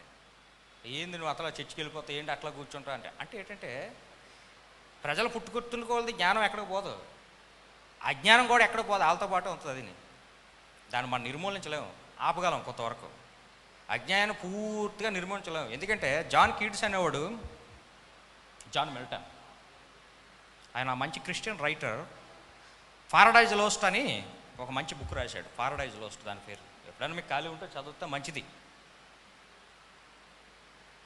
స్వర్గలోకంలో ఉన్నటువంటి ఆయన రాసింది, ఇది బైబిల్లోది కాదు, నాకు తెలిసిందే నేను చెప్తాను. స్వర్గలోకంలో దేవుడు తాలూకా దేవకన్యలు అందరూ ఉన్నారట. ఈ కొన్ని కోట్లాది మంది దేవదూతలు అందరూ. దేవుని కుమారుడు, ఈయన దేవుడు కాదు కదా, ఇప్పుడు మనం భూప్రపంచం మీదకి వచ్చిన ఆయన. ఇక్కడ దాకా నేను విశ్రాంతి తీసుకుంటాను, నా కుమారుడు వచ్చి రిమైనింగ్ ప్రపంచాన్ని నడిపిస్తాడని ఆ సీనియర్ గాడ్ ఎవరైతే ఉన్నారో ఆయన అనౌన్స్ చేశాడట. అందులో ఇప్పుడు మనం సాతాన్ అంటాం, మీరు లూసిఫర్ అంటారు మామూలుగా, సైతాన్ గడు అంటాం మనం మామూలు క్యాజువల్గా. ఆయనకి ఇష్టం లేదు, అరే నేను మోస్ట్ సీనియర్ ఎప్పటి నుంచి ఇక్కడ ఉన్నాను, నాకు అన్నీ తెలుసు కదా, దేవుడు కొడుకు ఏం చేస్తాడు జూనియర్, ఇప్పుడు మోస్ట్ సీనియర్ కానిస్టేబుల్ దగ్గర జూనియర్ సబ్ ఇన్స్పెక్టర్ అంతే ఎంతో కొంత నాకు తెలిసినంత ఆయన తెలియదులే నా భావం హెడ్ కానిస్టేబుల్కి ఉంటుంది కదా, ఉంటుంది మామూలుగా ర్యాంకులో. అలాగ అనుకొని ఒక మరి 10 మందిని కూడగొట్టి ఆ సింహాసనం మనం అధిష్ఠించగలము, మనం కూడా ఎంటర్టైన్ చేయగలం, మనం కూడా పరిపాలించగలం, పదండి లేవనెత్తుదామని చెప్పేసి ఒక విప్లవం లేవదీశాడు. వాళ్ళందరూ కూడా అక్కడిని తోసివేయబడ్డారని జాన్ మిల్టన్ అనేవాడు రాశాడు ఒక నవల. ఒక 7 రాత్రుల్లో 8 రాత్రుల్లో ప్రయాణించి చీకట్లో భూమి మీద పడిపోయాడు. కొన్ని వందల సంవత్సరాల తర్వాత దేవుడి కుమారుడు వచ్చి భూమి మీద ఈడెన్ గార్డెన్ ఒక ప్లేస్ని తయారు చేసి అన్ని జీవరాశులు అందులో పెట్టాడు, పాపం అంటకుండా. అక్కడ ఇది ఒక క్రియేట్ చేద్దామని, సేమ్ స్వర్గం ఎట్లయితే ఉందో అలాంటి ప్లేస్ని ఇక్కడ ఒకటి క్రియేట్ చేద్దామని దేవుడి కుమారుడు అనుకున్నప్పుడు సైతాన్ అందులో కూడా ఎంటర్ చేసిందని జాన్ మిల్టన్ రాశాడు. అంటే దేవుడు నిర్మించిన కోటలోకే సైతాన్ ఎంటర్ అయిపోద్ది, మనలోకి ఏముంది? కానీ మనం దాన్ని యాక్సెప్ట్ చేస్తేనే వస్తుంది, లేకపోతే రాదు. చెడు అనేది ప్రపంచంలో చెడు ఎక్కడ లేదు, అక్కడ ప్రతి దిక్కులో చెడు ఉంది. నువ్వు యాక్సెప్ట్ చేయాలి, నీకు నువ్వుగా చెడు చెయ్యాలని నువ్వు డిసైడ్ అయితే అది వస్తుంది, లేకపోతే రాదు. ఇది సింపుల్ కదా. ఇప్పుడు నీ మీద ఉన్న దోషాలు పోవడానికి యోగాలు చేయాలా అంటారు కొంతమంది. నీ పాపాలు పోవాలంటే ఒక 100 కొబ్బరికాయలు కొట్టాలా, 4 కొవ్వొత్తులు వెలిగించాలా, లేకపోతే ఇది చేయాలా, అది చేయాలా, ఒక 10 రోజులు అన్నం తినకుండా పడుకోవాలా, ఇలా 10 చెప్తారు. ఎక్కడ పోద్ది? నీ మనసు అంగీకరించుకుంటుంటే ఏది రాదు, దోషమే రాదు నీకు. నువ్వన్నీ అంగీకరించిన తర్వాత అవి పోవాలనుకుని కొబ్బరికాయలు కొడితే కొబ్బరికాయలకి నీ మైండ్కి ఏంటి సంబంధం? సెట్ కాదు అసలు. ఇలా ఇర్రెలివెంట్ ప్రాక్టీసెస్ అన్నీ ఇండియాలో ఉన్నాయి. ఇప్పుడు అట్లా కాదు, అంతా సోఫిస్టికేటెడ్ పర్సన్స్ అందరూ ఉన్నారు, ఇది నిజమని తెలుసుకోగలిగారు. మనం కూడా కొన్ని వందల సంవత్సరాల తర్వాత, అంటే 2000 సంవత్సరాల తర్వాత ఇక్కడ కూర్చొని ఒక మహా వ్యక్తి గురించి మాట్లాడుకునే సందర్భం మనకు వచ్చిందంటే మనం నిజంగా ఎప్పుడో పుణ్యం చేసుకున్నామని నేను అనుకుంటున్నాను. ఒకటి, భవిష్యత్తులో మళ్ళీ అలా స్మరించుకునే టైం ఉండొచ్చు, ఉండకపోవచ్చు. ఎందుకంటే మనిషి ఇమ్మోర్టల్ కదా, మనిషి ఇస్ మోర్టల్, ఎప్పుడైనా సవాల్సిందే. వాళ్ళు బతికినంత కాలంతో పోల్చుకుంటూ మనం అంత బతుకుతాం. ఎన్నో జనరేషన్స్ అన్నీ గడిచిపోయినాయి. నెక్స్ట్ జనరేషన్కి మెసేజ్ ఇవ్వాలంటే మనం మంచి నడవడుగుతూ ఉంటే ఆ నెక్స్ట్ జనరేషన్ అడాప్ట్ చేస్తుంది. ఇప్పుడు దాకా రైల్వే ట్రాక్ బాగుండి అక్కడి నుంచి వంపులుగా ఉందనుకోండి, అక్కడికి వెళ్ళిన తెలితే ఏమవుతుంది, ఇక్కడ దాకా తీసుకెళ్ళేటువంటి ప్యాసింజర్స్ అంతా ఉల్టా పల్టా అయిపోతారు కదా అక్కడ. అట్లా మంచి మెసేజ్ మనం ఇవ్వాలన్నా, మంచిని నెక్స్ట్ తరాలకు ఇవ్వాలన్నా సరే అలాంటి గొప్ప వాళ్ళని మనం స్మరించుకోవాలి, తెలుసుకోవాలి. ఈ సందర్భం వచ్చింది కాబట్టి ఇంతకంటే ఎక్కువ మాట్లాడితే, తెలిసిన దాని గురించి మాట్లాడితే తప్పులేదు, తెలియని దాని గురించి కొంత మాట్లాడాలి. విమర్శించి వచ్చి ఈజీగా, అది పొగడాలంటే కొంచెం కష్టం మాలాంటి వాళ్ళకి. ఈ అవకాశాన్ని ఇచ్చినటువంటి ఫాస్టర్ జాన్ అబ్రహాం గారికి, మా ఎంఆర్ఓ సార్కి, సిఏ గారికి, ఇక్కడ ఉన్నటువంటి గౌరవనీయులైనటువంటి నాకంటే పెద్దోళ్ళు అయినటువంటి అందరికీ కూడా నా నమస్కారాలు తెలియజేసుకుంటూ, మళ్ళీ ఎప్పుడైనా మంచి మాట్లాడే అవకాశం ఉంటే ఎన్ని పనులు ఉన్నా సరే పక్కన పెట్టుకొని రావాల్సిన సందర్భం మాకు తెల్లారి నుంచి సాయంత్రం నుంచి తెల్లారి ఒకేలా ఉంటుంది. మధ్యలో సూర్యుడు వచ్చి వెళ్ళిపోతాడు అంతే, అదే మాకు గుర్తు అంతే తప్ప డే అంతా ఒకేలా గడుతుంది. ఎందుకంటే గొడవలు లేకుండా ప్రజలు ఉండరు. కొట్టుకున్నాడు రాత్రి పగలేటి, తాగేవాడికి రాత్రి పగలేటి, ఇలాగ వాళ్ళకి రాత్రి పగలేదు ఎంటర్టైన్మెంట్లు ఉంటారు. దానికి మేము అటెండ్ అవ్వాలి, అది మా డ్యూటీ. ఈ మధ్యలో ఏంటంటే అన్ఎక్స్పెక్టెడ్గా సూర్యుడు ఎత్తే తెల్లారేది అనుకోవాలి, నైట్ అయితే చీకటి వచ్చింది కాబట్టి నైట్ అయిందని మాకు తెలుస్తుంది తప్ప, తనుకున్న వాళ్ళకి మేము ఎప్పుడు ఎలిజిబిలిటీగా 24 గంటలు అందుబాటులో ఉండాలి. అది కాన్సెప్ట్. ఆడు ఎప్పుడు అనుకుంటాడో, 1 గంట అప్పుడు అనుకుంటాడో, 10 గంటల అనుకుంటాడో.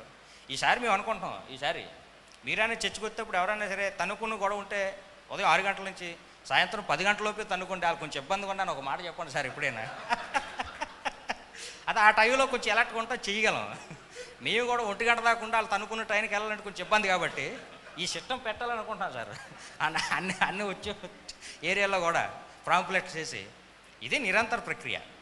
మంచిని సంపాదించాలన్నా, చెడు సంపాదించాలన్నా, నాశనం అయిపోవాలన్నా, ఒక మంచి కీర్తి యశస్సులు సంపాదించాలన్నా సరే నిరంతర ప్రక్రియ. అందుకే రోమ్ చరిత్రలో ద గ్లోరీ అనే ఒక గాడెస్ ఉంటుంది. గ్లోరీ, GLORY, తెలుగులో దాన్ని ఏమంటాం, కీర్తి, కీర్తి పతాకాలు అంటాం. అది సంపాదించాలంటే చాలా వదులుకోవాలి. ఇప్పుడు మనం మాట్లాడినటువంటి వ్యక్తులందరూ కూడా అది సంపాదించారు, చాలా వదులుకున్నారు. మనం ఈ చాలా సంపాదిస్తాం, అది కోల్పోతాం.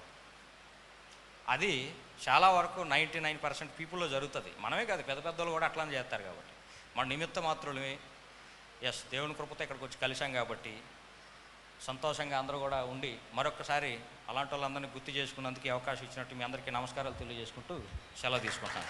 జై.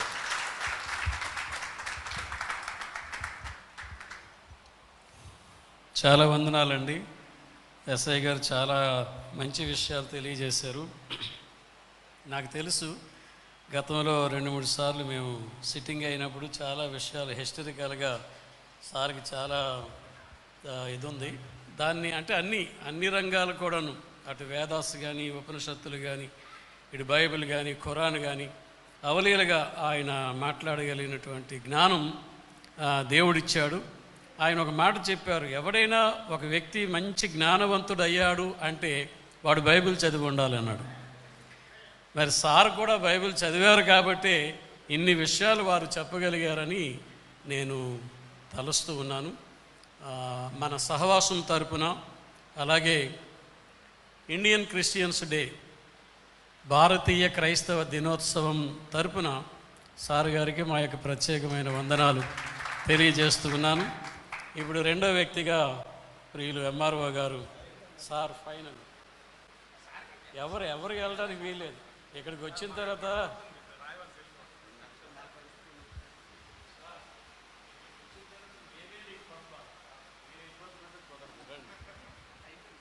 అది అయిపోయింది, మరి ఇంకేం లేదు. సమయంలో మరి టెక్కల MRO గారు, మేము ముద్దుగా అభిషేక్ అని పిలుచుకుంటాం, కానీ వాస్తవంగా ఆయన పేరు గణపతి. ఆయన వచ్చి ఇప్పుడు సందేశం ఇవ్వాల్సిందిగా మనవి చేస్తున్నాను.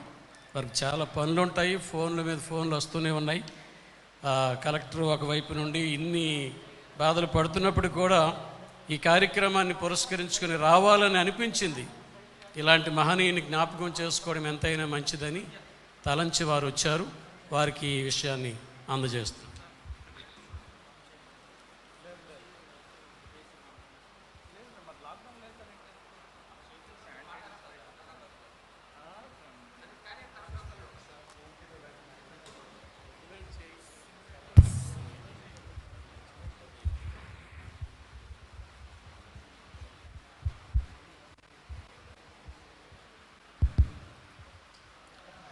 ప్రభువైన పరిశుద్ధుడైన లోకరక్షకుడైన యేసుక్రీస్తు నామానికి మహిమ కలుగునుగాక. దేవునికి స్తోత్రం. హల్లెలూయా, హల్లెలూయా, హల్లెలూయా. MRO గారు వచ్చారా, పాస్టర్ గారు వచ్చారని మీకు అందరికి డౌట్ రావు. మంచిది.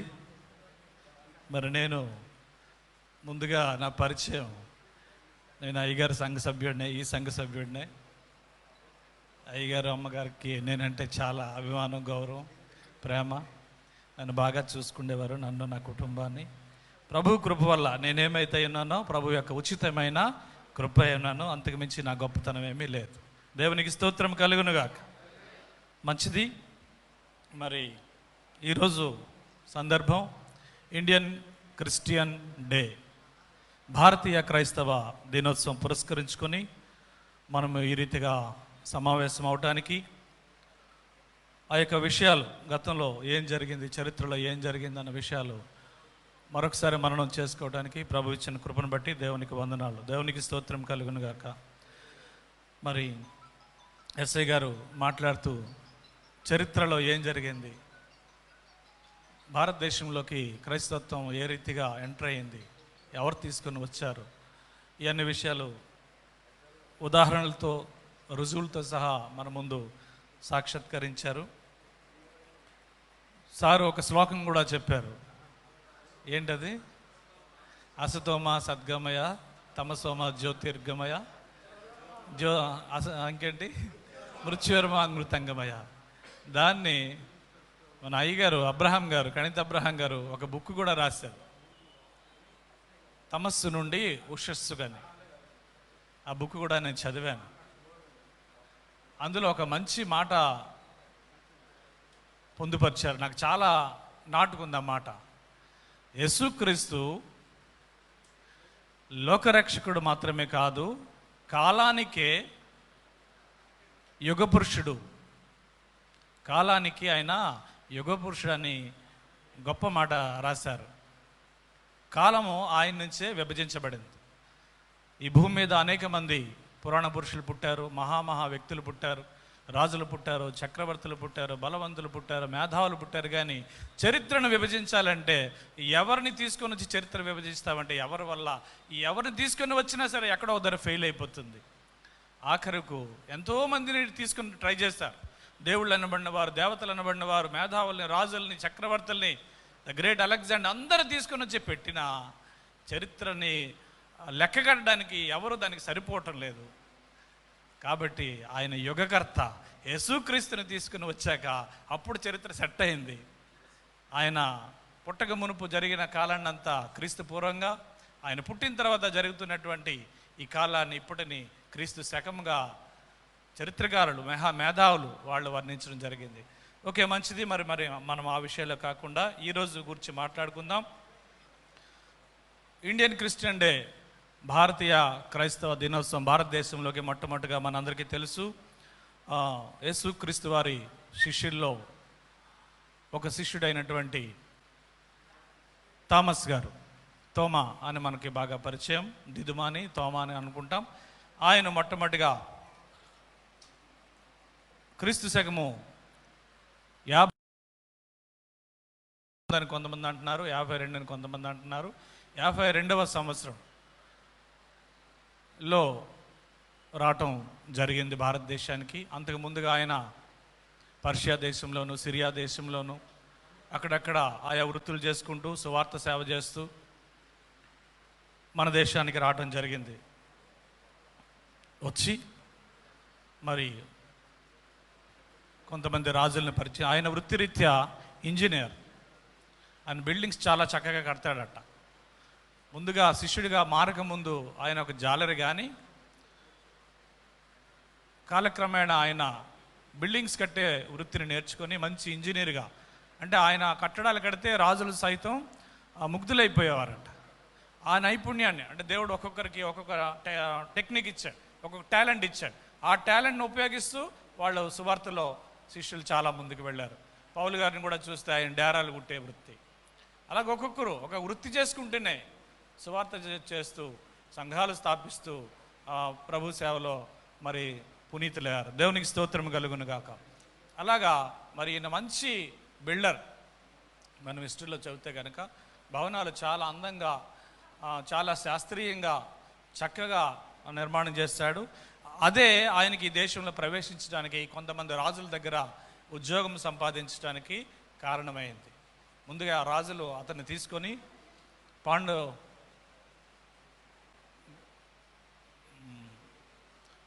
రాజుల పేర్లు నాకు గుర్తురావట్లేదు, రాజుగారు తీసుకొని ఆ భవన నిర్మాణాలు ఆయనకు అప్పగించారు. ఆ తర్వాత రాజుల కాలంలో యుద్ధాలు జరిగాయి. ఆ తర్వాత క్రమేణా ఆయన మలబార్ ప్రాంతానికి, కేరళలో వెళ్ళడం జరిగింది. అక్కడ మరి సారు చాలా విషయాలు చెప్పారు, అవన్నీ మళ్ళీ మనకి పునరావృద్దు. అక్కడ సువార్త సేవ జరిగించారు. తర్వాత మళ్ళీ చెన్నైకి మారారు. కొంతకాలం అంతకుముందు చైనా వెళ్ళారు. అక్కడ కూడా సువార్త సేవ చేసి అనేక సంఘాలు కట్టారు. చాలామందికి ప్రభు ప్రేమ అంటే ఏంటో రుచి చూపించారు. తర్వాత చివరిగా మలబార్ ప్రాంతంలో చెన్నై పట్టణంలో, ఇప్పుడు చెన్నై అనుకుంటున్నాం, పూర్వం దానికి మద్రాస్ అని పేరు. అక్కడ ఆ సెయింట్ థామస్ కొండ ఇప్పటి వరకు చరిత్రలో రుజువులుగా ఉండిపోయింది. అక్కడ ఒక గుహలో ఆయన ఉదయం అంతాను సువార్త చేయటం, యేసుక్రీస్తు వారు అంటే వారిని సువార్త చేయటం, సాయంత్రం అయితే చాలా పొద్దుపోయే వరకు మరి ప్రభు వారితో సహవాసం చేశారు కాబట్టి ప్రభు వారి యొక్క అడుగుజాడలు ఆయనకు బాగా అలవడ్డాయి. ఆయన అలవాట్లు కూడా ఈయన అలవర్చుకొని రాత్రి వరకు చాలాసేపు ప్రార్థన చేయటమే ఆ గుహలోను. భక్తులంతా వచ్చి బయట ఉండేవారు. దానికి ఇప్పటికీ సెయింట్ థామస్ కొండ అని పేరు ఉంది. అక్కడ దేవాలయం కూడాను కట్టారు. ఆ తర్వాత ఆయన అస్థికలు తీసుకుని వచ్చి గోవాలోను ఇటలీలోను పెట్టారు. అక్కడ కూడాను సెయింట్ థామస్ చర్చిలు వెలిసాయి. మరి ఈ విధంగా భారతదేశానికి ఒక విదేశీయుడు వచ్చి, చాలామంది మనకి రాంగ్ కాన్సెప్షన్ ఏంటంటే ఇది ఇంగ్లాండ్ వాళ్ళు తెచ్చారు, బ్రిటిష్ వాళ్ళు తెచ్చారు, అమెరికా మతం అని చాలా రాంగ్ పర్సెప్షన్ మనకి అలవడిపోయింది, ఈవెన్ మనకు కూడాను.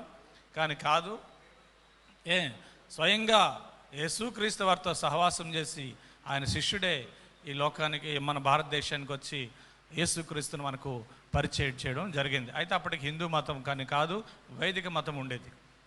ఆ వైష్ణవులు, శైవులని ఉండేవారు. ఆచారాలు అయితే ఇవే. అప్పుడు ఆ ఆదిశక్తిని, ప్రకృతిని ఎక్కువగా ఆరాధించేవారు. రకరకాలుగా అది హిందూ మతంగా మారి చాలా దేవుళ్ళు ఇప్పటికీ యాడ్ అయిపోయారు. 3 కోట్లు కాదు, ఎన్ని కోట్లు అయిపోయారు లెక్క పెడితే. రోజుకు ఒక ఆయన పుట్టుకొస్తా ఉన్నాడు, రోజుకు ఒక బాబా. ఎవరు డ్రెస్ చేసుకుంటే, ఎవరు విభూదిస్తే ఆయనే దేవుడు అయిపోతున్నాడు మన దేశానికి.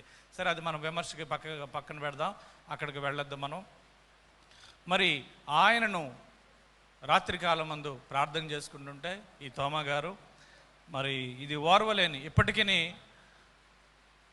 క్రైస్తవత్వం అన్నా క్రీస్తు అన్న లోకానికి ద్వేషం. ఎందుకమ్మా లోకమా క్రీస్తు అంటే ద్వేషమా అని పాట కూడా మనకు తెలుసు. మనకు ఒక సామెత ఉంది, యథార్థవాది లోక విరోధి. యథార్థం అంటే సత్యం.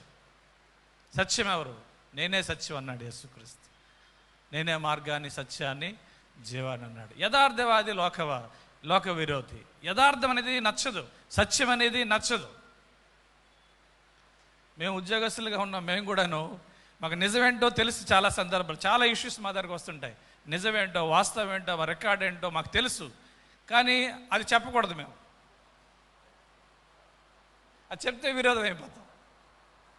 యథార్థవాది యథార్థం అంటే సత్యం. యేసుక్రీస్తు అన్నాడు, నేనే సత్యం. అయితే ఇప్పుడు థామస్ గారి గురించి మనం చెప్పుకోవాలంటే మంచి ధైర్యవంతుడు. థామస్ గారు చాలా మంచి ధైర్యవంతుడు. సేవలోకి వచ్చాక మంచి తెగింపున్నది. నమ్మిన సిద్ధాంతాన్ని ఎంత ధైర్యం, నిర్భయంగా ప్రజల ముందుకెళ్ళి చెప్పేటటువంటి వ్యక్తి. కానీ ప్రభువారితో జీవించినంత కాలము, ప్రభువారితో నడిచినంత కాలము ప్రతి విషయానికి ఆయనకు డౌటే. అందుకే ఆయన డౌట్ఫుల్ థామస్ అంటారు. బహుశా అందుకేనేమో ఆ డౌట్ఫుల్గానే ఉండిపోయింది ఇండియాలో. మన తర్వాత చాలా దేశానికి క్రైస్తత్వం పరిచయం అయ్యి దేశంలో బాగా అల్లుకుపోయింది. కానీ భారతదేశంలో ప్రాచీనంగా అంటే 2000 సంవత్సరాలకి మనకు ఆల్మోస్ట్ ముందే వచ్చిన ఇంతవరకు 2.5 కోట్ల మందే ఈ దేశంలో క్రైస్తవులుగా ఉన్నారు. ప్రతి విషయంలో ఆయనకు డౌటే. నా భోజనం వేరు, నా పానం వేరంటే ఏంటి? మేము రొట్టెలు చేపలు తెస్తే నా భోజనం వేరు, నా పానం వేరు అంటున్నాడు ఈయనకి ఎవరైనా వండి పెట్టారని ఈయనే ముందు డౌట్. నేను పరలోకానికి వెళ్తున్నాను, అక్కడ మీ కొరకు ఇల్లు కడతాను, అక్కడ మీరు రాలేరని అంటే పరలోకం ఏంటి? ఎక్కడికి వెళ్ళిపోతాడు? అక్కడ ఇల్లు ఉండబెట్టి ఆకాశంలో ఇల్లు వెళ్ళకుంటే మళ్ళీ డౌట్. ఏది యేసుక్రీస్తు వారు చెప్పినా ఈయనకి డౌటే. నా శరీరం తినండి, నా రక్తాన్ని త్రాగంటే అది మళ్ళీ ముందు డౌట్ ఈయనకే. నీ శరీరం ఎలా తింటావు, నీ రక్తం ఎలా తాగుతావు, అన్నిటికీ డౌట్ అనమాట. ఎక్కువ డౌట్ పడింది ఈయన సందేహపడి మిగతా వాళ్ళని సందేహంలో పడేసేవాడు అనమాట.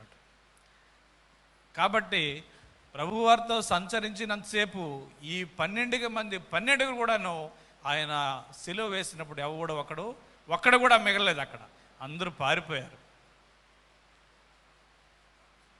బెదిరిపోయి అదిరిపోయి పారిపోయినారు తలకు దిక్కు ఈ డౌట్ల వల్లే. తర్వాత ఎప్పుడైతే పరిశుద్ధాత్మ వాళ్ళ మీదకి దిగి వచ్చిందో వాళ్ళందరూ మళ్ళా పరిశుద్ధాత్మ చేత నడపబడి మళ్ళీ నిజమైన శిష్యులుగా మారి అందరూ హతసాక్షులు, వారి వారి సువార్త పరిచర్యలో హతసాక్షులు అయిపోయారు. యేసుక్రీస్తు గురించి సాక్షులుగా నిలబడి ప్రాణాలు అర్పించారు. ఈయనైతే ఆ రాత్రి కాలమందు ఆ గుహల కొండ గుహలో ప్రార్థన చేస్తూ ఉంటే మరి మతోన్మాదులు కొంతమంది వచ్చి ఆయన్ని వెనక నుండి బల్లెంతో పొడిచి, ఈయనప్పుడు కూడా కోప్పడలేదు. ఎందుకంటే ప్రభువారు ఏమన్నారు, ఆయన మార్గాన్ని ఈయన అనుసరిస్తూ ఉన్నాడు. ప్రభువా వీరిని క్షమించండి అని అన్నాడు. అంటూ ఆ రక్తం ఓడుతున్నటువంటి దేహంతో పాకురుకుంటూ మరికొంత దూరంలో ఒక సిలువ నాటబడి ఉంది అక్కడ కొండ మీద. ఆ సిలువను హత్తుకుంటూ ఆయన ప్రార్థన చేస్తూ ప్రాణాలు విడిచిపెట్టేశాడు థామస్. ఎక్కడైతే శిష్యుల యొక్క రక్తము కానీ, ఆయన యొక్క విశ్వాసుల యొక్క రక్తము కానీ, భక్తుల యొక్క యేసుక్రీస్తు భక్తుల యొక్క రక్తము చిందింపబడుతుందో అక్కడ డెఫినెట్గా సంఘాలు కట్టబడతాయి. ఎక్కడైతే హింస కలుగుతుందో అక్కడ సువార్త ప్రబలుతుంది. సత్యాన్ని ఎవరు అడ్డగించలేరు. సత్యం సూర్యుని వంటిది. అరచేత్తో సూర్యుని అడ్డుకుంటామంటే కుదరదు. ఆయన చెప్పాడు, నేనే మార్గము సత్యము జీవమైన. బైబిల్ చెప్తున్న మాట, యేసుక్రీస్తు లోకరక్షకుడు, యేసుక్రీస్తు అందరికీ ప్రభువు. అది ఎందుకండి ఎంత దూరం రావాల్సి వచ్చింది? అక్కడ ఉండిపోవచ్చు కదా, ఇజ్రాయెల్ దేశంలో ఆ యొక్క ప్రాంతంలో ఉండిపోవచ్చు కదా అని అంటే యేసుక్రీస్తు వారు ఆజ్ఞ ఇచ్చారు, మీరు సర్వ సృష్టికి వెళ్ళి సర్వలోకానికి సువార్త ప్రకటన. ఆ డ్యూటీ చేయాలా. ఆ మాటను ఆయన అక్షరాలా తీసుకున్నాడు.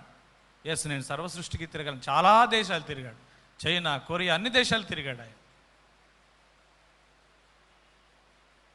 మరి యేసుక్రీస్తు శిష్యులుగా ఉన్న, ఆయన భక్తులుగా ఉన్న మన పరిస్థితి ఏంటి?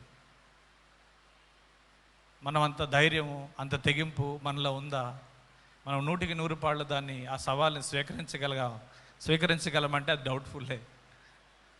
ఓకే, ఎనీహౌ అప్పుడున్న సమాజం వేరు, అప్పుడున్న పరిస్థితులు వేరు, ఇప్పుడున్నటువంటి కాలమాన పరిస్థితులు బట్టి మనకు చేతనైనంత మట్టుకు మనము ముందు మనం సంస్కరించుకుంటూ మన కుటుంబాలు, మన పరిస్థితులు, మన వ్యక్తిగత విశ్వాసం, మన వ్యక్తిగత జీవితం, మన పర్సనల్ లైఫ్ స్టైల్ ఎక్కడా మచ్చ లేకుండా ప్రభువుకి విశ్వాసగా జీవించినట్టయితే మరి దేవుడు ఎంతగానో మనల్ని ఆశీర్వదిస్తాడు. మనల్ని మనం సంస్కరించుకుంటూ, మన సంఘాన్ని మనం సంస్కరించుకుంటూ ఒక నీతిగా నిజాయితీగా, ఎస్ క్రైస్తవుడు అంటే ఇలాగ ఉండాలి. చాలామంది సాక్ష్యాలు కూడా చెప్పారు.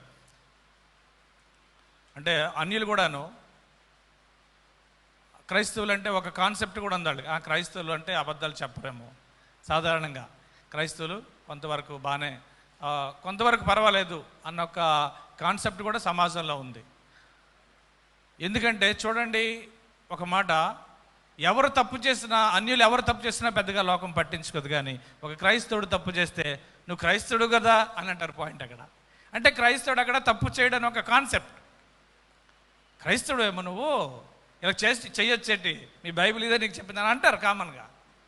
అంటే అక్కడ దాని ఉద్దేశం ఏంటి? అంతరార్థంగా క్రైస్తవుడు సాధారణంగా తప్పు చేయడని. ఇంకో వేరే వ్యక్తి తప్పు చేసినా పెద్దగా పట్టించుకోరు ఎవరు.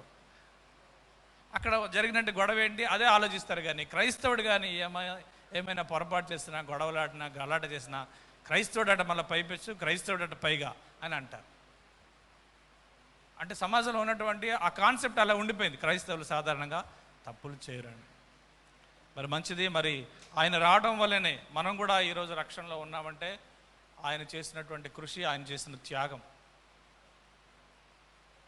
ఆయన మాత్రమే కాదు, ఆ తర్వాత ఆయన చనిపోయింది 72లో చనిపోయారని అంటున్నారు. క్రీస్తు శకము 72లో చనిపోయారు. అంటే 52లో వచ్చి 72లో చనిపోయారంటే 20 సంవత్సరాలు. 20 సంవత్సరాలు మరి భారతదేశం అంతటా తిరిగి ఆయన సేవ చేసి ప్రభు యొక్క మహిమలో ప్రవేశించారు. దేవుడు జీవకిరీటాలు ఇస్తామన్నాడు. ఎవడైతే నా కొరకు హతసాక్షి అయిపోతాడో, నీతిగా పోతాడో వాడికి జీవకిరీటం ఇస్తా అన్నాడు. మరి ఆయన జీవకిరీటం పొందుకున్నాడని మనం అందరం భావిస్తున్నాం. మరి వారి వల్ల ఈరోజు నిజంగా ఈ దేశంలో రక్షించబడుతూ ఉన్నారు. యేసుక్రీస్తు వారి సేవ జరుగుతుంది, సువార్త సేవ జరుగుతుంది అని అంటే ఆయన ఆద్యుడు. చాలామంది వచ్చారు, చాలామంది చనిపోయారు. మనందరికీ తెలుసు ఒరిస్సాలో గ్రహాం స్టీన్ సజీవ దహనం అయిపోయాడు. చాలామంది ఇంకా దహనం అయిపోయారు. చాలామంది అతను నాగాలాండ్లో చాలామంది అక్కడ రక్తం చిందించారు చాలామంది. అందుకే రాష్ట్రం అంతా మారిపోయింది అక్కడ. I have decided to follow Jesus, no turning back, no turning back అని అక్కడే వచ్చింది అది. కుటుంబాన్ని మొత్తం ఆ సేవకుని కళ్ళ ముందు పొడి చేస్తూ ఉంటే, మీరు ఏం చేస్తే చేయండి, నేను యేసును వెంబడిస్తానని నిర్ణయం తీసుకున్నాను, నేను వెనక్కి తిరగను అని చెప్పేసి ఆయన కళ్ళ ముందే భార్యను పిల్లల్ని చంపేస్తున్నా ఆయన అదే నిబ్బరంతో ఉంటూ ఆయన కూడా నువ్వు చంపేశారు. ఆఖరికి ఆ రక్తము చిందింది ఆ నాగాలాండ్ రాష్ట్రంలో. రాష్ట్రం మొత్తం మారిపోయింది. భారతదేశంలో ఏకైక క్రిస్టియన్ రాష్ట్రం నాగాలాండ్. 100% క్రిస్టియన్స్ అట. ఆ సేవకుడు ఆ రోజు చేసినటువంటి త్యాగం. గ్రహాం స్టీన్స్ నుంచి ఎంత సహనం అంటే క్రైస్తవులకి.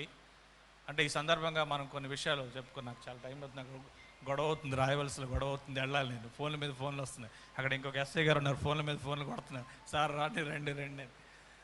మేము ముగ్గురు అక్కడికి వెళ్తాం, అదే మళ్ళీ ఫోను. ఎంత సహనం అంటే క్రైస్తవులకి.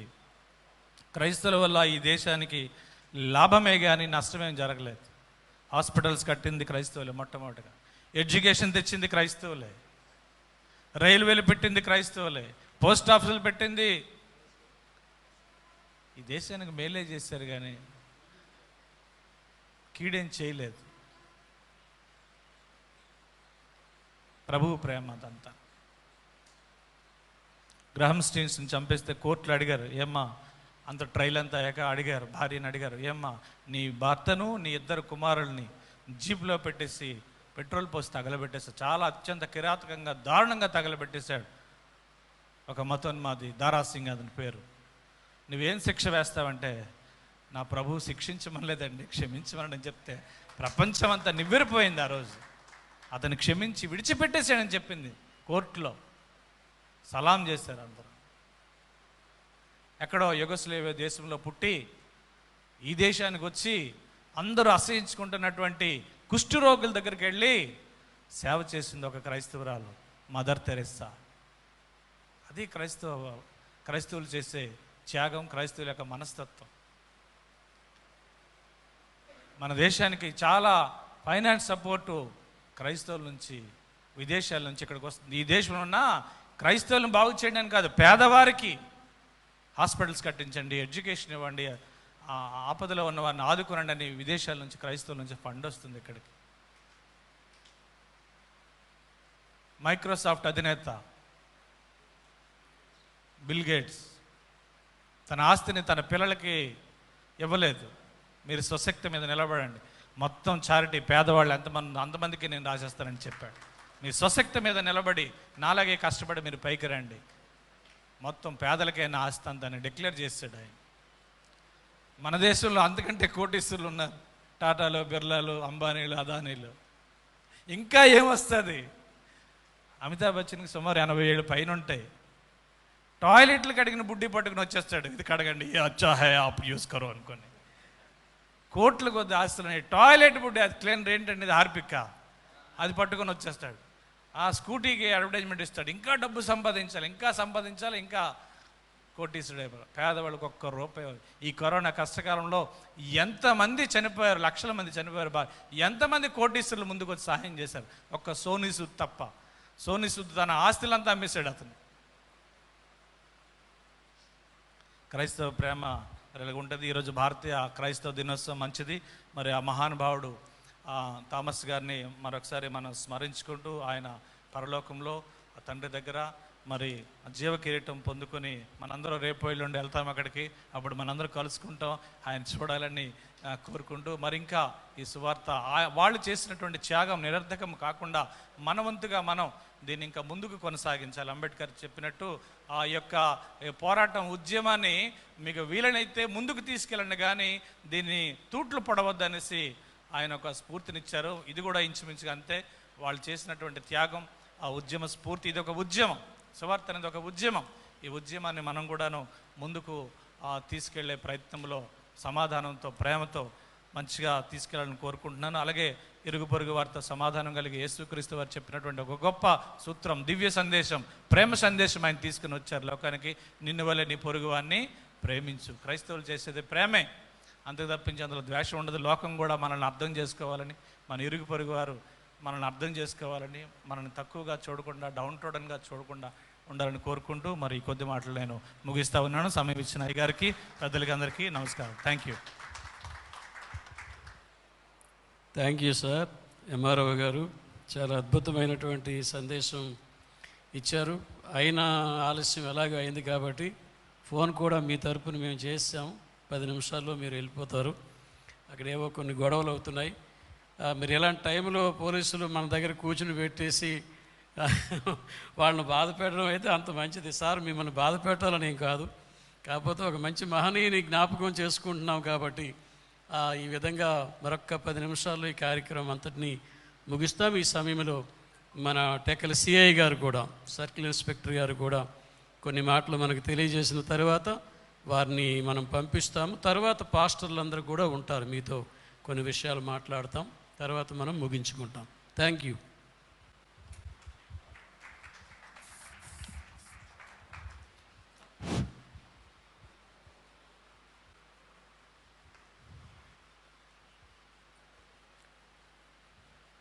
నేషనల్ క్రిస్టియన్స్ డే సందర్భంగా దైవ సన్నిధిలో ఈ కార్యక్రమానికి ఏర్పాటు చేసి మమ్మల్ని ఆహ్వానించి పార్టిసిపేట్ చేసినందుకు మీకు ముఖ్యంగా మన ఫాదర్ అబ్రహాం గారికి, అదేవిధంగా ఈ డయాస్పై ఈ కార్యక్రమానికి వచ్చినటువంటి తహసీల్దార్ గారికి, టెక్కల ఎస్ఐ గారికి, మరియు ఈ నియోజకవర్గంలో వివిధ ప్రాంతాల నుండి వచ్చినటువంటి చర్చి ఫాదర్స్ సోదరులైనటువంటి మీ అందరికీ పేరు పేరున నా యొక్క ధన్యవాదాలు తెలియజేస్తున్నాం. మా ఎస్ఐ గారు, తహసీల్దార్ గారు చాలా చక్కగా అన్ని విషయాలు కూలంకషంగా చెప్పుకొచ్చారు. ఇది ఒక శుభదినం అంటే ఒక మంచి కార్యక్రమాలు, ఒక మంచి విషయాలు చర్చించుకోవడానికి వచ్చినటువంటి ఈ వేదిక, ఈ యొక్క మందిరం ఒక చాలా గొప్పది.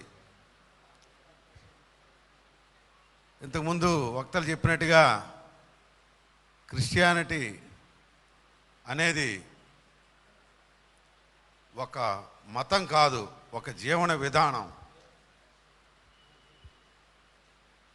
ఆ జీవన విధానం అనేది లో ఎంతోమంది మహనీయులు, ఎంతెంతమందో గొప్పవాళ్ళు వారి వారి కాలాలలో దీన్ని మరింత సంస్కరణలు చేసుకుంటూ ముందుకు తీసుకువెళ్తూ ప్రపంచవ్యాప్తంగా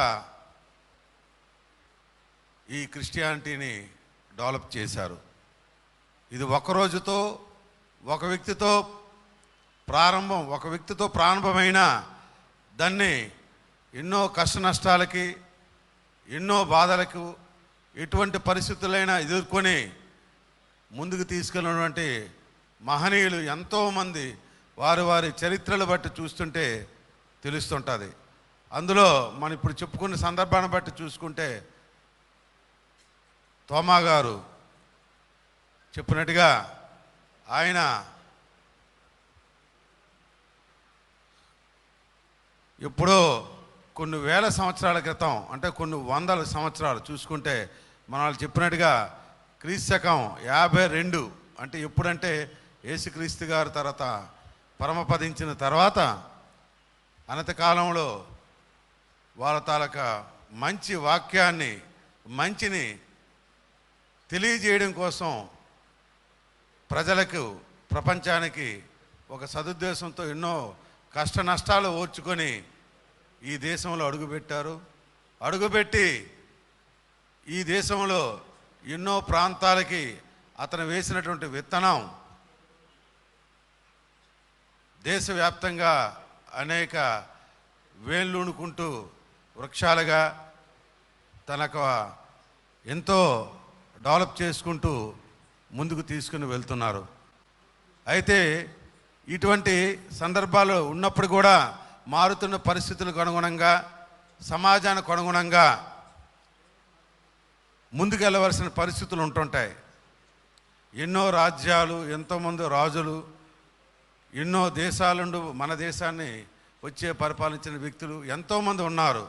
ఇన్ని రకాలుగా ఎంతమంది ఉన్నప్పుడు కూడా ఎన్నో రకాలుగా ఈ క్రిస్టియానిటీకి సంబంధించి ఇబ్బందులు ఎదురైనప్పుడు కూడా అది మనిషి జీవనంలో, జీవన విధానంలో భాగం అయిపోవడం వలన బయటికి తీసివేయడానికి ఎట్టి పరిస్థితుల్లో ఆస్కారం లేదు.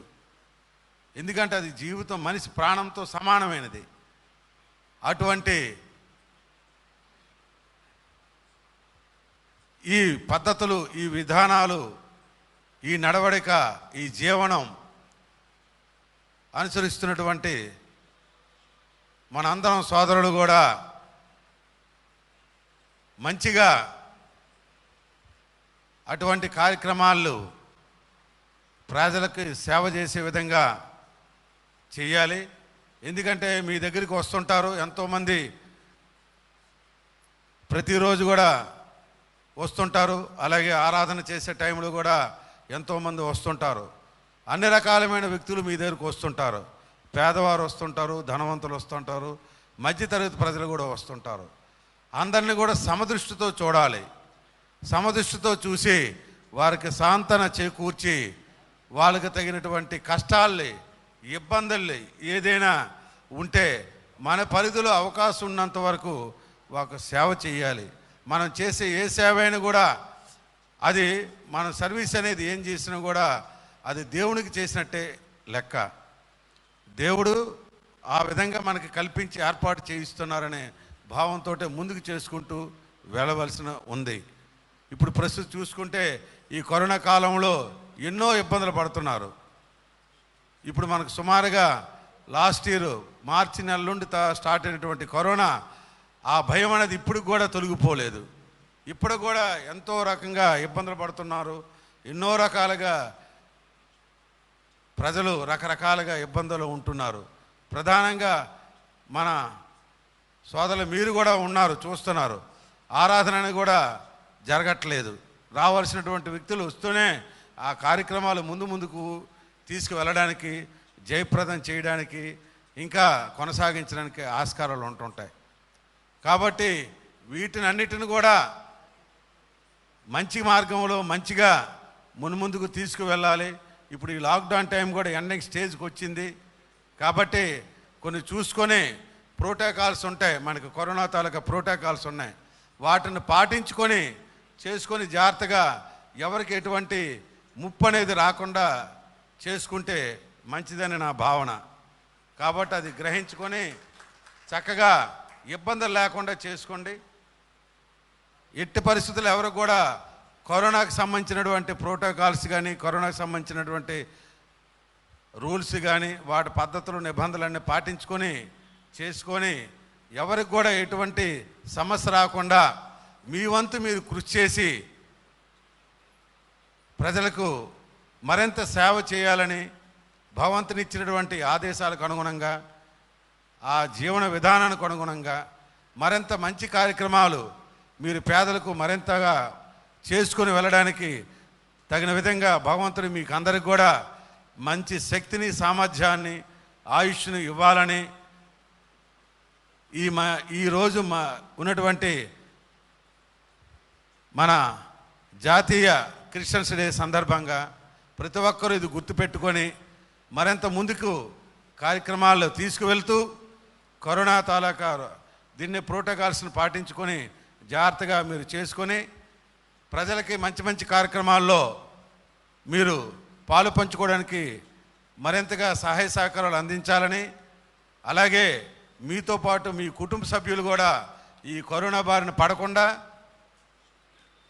జాగ్రత్తలు తీసుకుంటూ వచ్చే ఆరాధనకు వచ్చే ప్రతి ఒక్కరు కూడా వాళ్ళ కుటుంబ క్షేమాల గురించి కూడా మీరు దృష్టి పెట్టి వాళ్ళ యోగక్షేమాలు కూడా కొనుక్కుంటూ తగిన జాగ్రత్తలు సూచనలు చేయాలని, దానికి అందరూ కూడా సహకరించుకుంటూ ముందుకు వెళ్ళాలని ఈ యొక్క కార్యక్రమం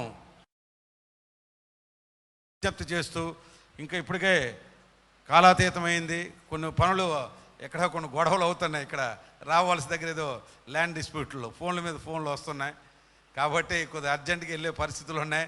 కాబట్టి మీరందరూ కూడా పెద్ద మనసుతో సోదరులందరికీ మీ అందరికీ ఈ కార్యక్రమంలో మాకు పార్టిసిపేట్ చేసినందుకు మీ అందరికీ మరొకసారి ధన్యవాదాలు తెలియజేసుకుంటూ, మీరు చక్కగా ఉండాలి, మీతో పాటు కుటుంబం, మీ కుటుంబం తర్వాత ప్రజలందరూ బాగుండడానికి మీ వంతు మంచిగా కార్యక్రమాలు చేయాలని, ఈ కరోనా కాలం నుండి అందరం కూడా గట్టిగా దీని నుండి బయటపడి సమర్థవంతంగా అందరూ ఎదుర్కోవాలని మనసారా కోరుకుంటూ సెలవు తీసుకుంటూ ధన్యవాదాలు తెలియజేస్తాను. Thank you for all. Thank you.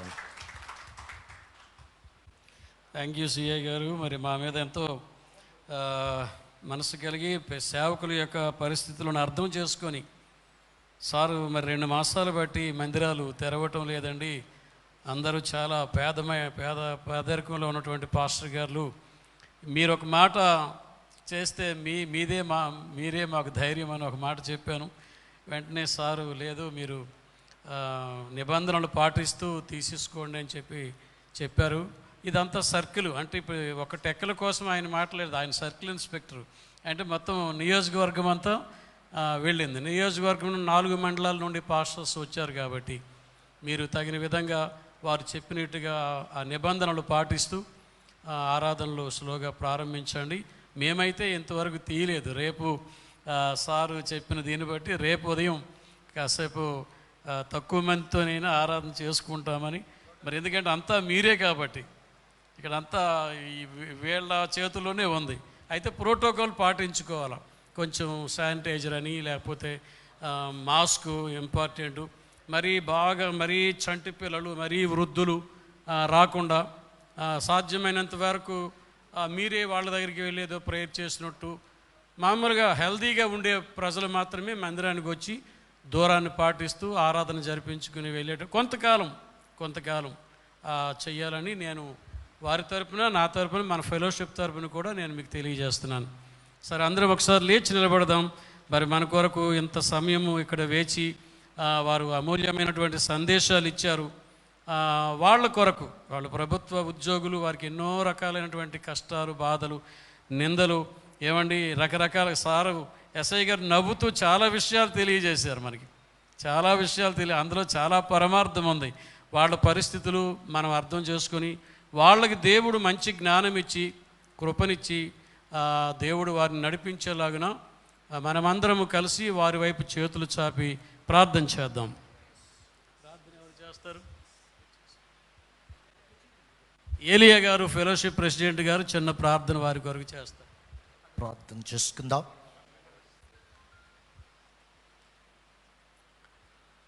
సర్వోన్నతుడా, సర్వాధిపతి, జీవాధిపతి అయినటువంటి మా పరలోకపు తండ్రి, నీ పాద సన్నిధిలో ప్రభుత్వ అధికారులు, ప్రభు పరిచారకులతో కూడి ఈ గొప్ప నీతిమంతుడైనటువంటి నీ సేవకుని జ్ఞాపకం చేసుకుంటూ తన నామములో ఈ సెలబ్రేట్ చేసుకుంటున్నటువంటి మా అందరికీ నీ కృప దయచేయమని కోరుతూ ప్రార్థిస్తున్నా. దేవా, ఈ కార్యక్రమాన్ని నిర్వర్తించినటువంటి నీ ప్రియదాసులు అబ్రహామయ్య గారిని బట్టి, ఈ 4 మండలాలలో నుండి వచ్చినటువంటి ప్రతి సేవకుని బట్టి నిన్ను స్తుతిస్తూ ప్రార్థన చేస్తూ ఉన్నాం. అయా, ఇంతవరకు చక్కని ప్రోక్షపరిచే సందేశాలు ఇచ్చినటువంటి నీ ప్రియ బిడ్డలకు మీరు దీవించమని కోరుతూ ప్రార్థన చేస్తున్నాం. అనుక్షణము తండ్రి ప్రభువా, ఎక్కడ ఏది జరిగినా వారు ముందు ఉంటున్నటువంటి ఆ బిడ్డలకు ప్రభువా, వారి ఎంట నీ అభిషేకము, నీ ఆశీర్వాదములతో నింపి వారి కుటుంబ సమేతముగా నా తండ్రి వారికి వారు చేస్తున్నటువంటి పరిచర్యకు ఒక ప్రత్యేకమైనటువంటి దీవెనతో నింపి మహిమ పొందుమని కోరుతూ ప్రార్థిస్తున్నాం. అయా, నీకు వందనాలు. ఇదిగో వారు చక్కనైనటువంటి విషయాలు తెలియజేస్తూ, ఓ ప్రభువా, వారి యొక్క ప్రభుత్వ ఉద్యోగులుగా వారి బాధ్యతను నిర్వర్తించడానికి వెళుతుండగా ప్రభువా, వారి ఎంబడి వెళ్ళండి, మీ దూతలు వారితో కంచి ఉంచండి, ప్రతి స్థలములో వారు నిలవబడుచుండగా ఆ మాటల్లో వారి యొక్క పనుల్లో మీ యొక్క శక్తివంతమైన కార్యము వారి జీవితాలు ప్రభావితము కలుగు చేయమని చేరి వచ్చిన సేవకులందరికీ పేరు పేరున దీవించుమని యేసు నామములో ప్రార్థిస్తున్నాను పరమ తండ్రి. ఆమేన్, ఆమేన్. చాలా వందనాలు పాస్టర్ గారికి, సిఐ గారికి, ఎస్ఐ గారికి, మరి మన స్థానిక ఎంఆర్ఓ గారికి, చాలా మాతో అన్ని కష్టాలు మాతో టైం స్పెండ్ చేసినందుకు మీ అందరికీ వందనాలు. ఆర్ఐ గారు, నిరంజన్ గారికి కూడా ప్రత్యేకమైనటువంటి వందనాలు తెలియజేస్తూ ఈ మాటలు ముగిస్తున్నాం. మేము చిన్న ప్రోగ్రాం ఉంటుంది.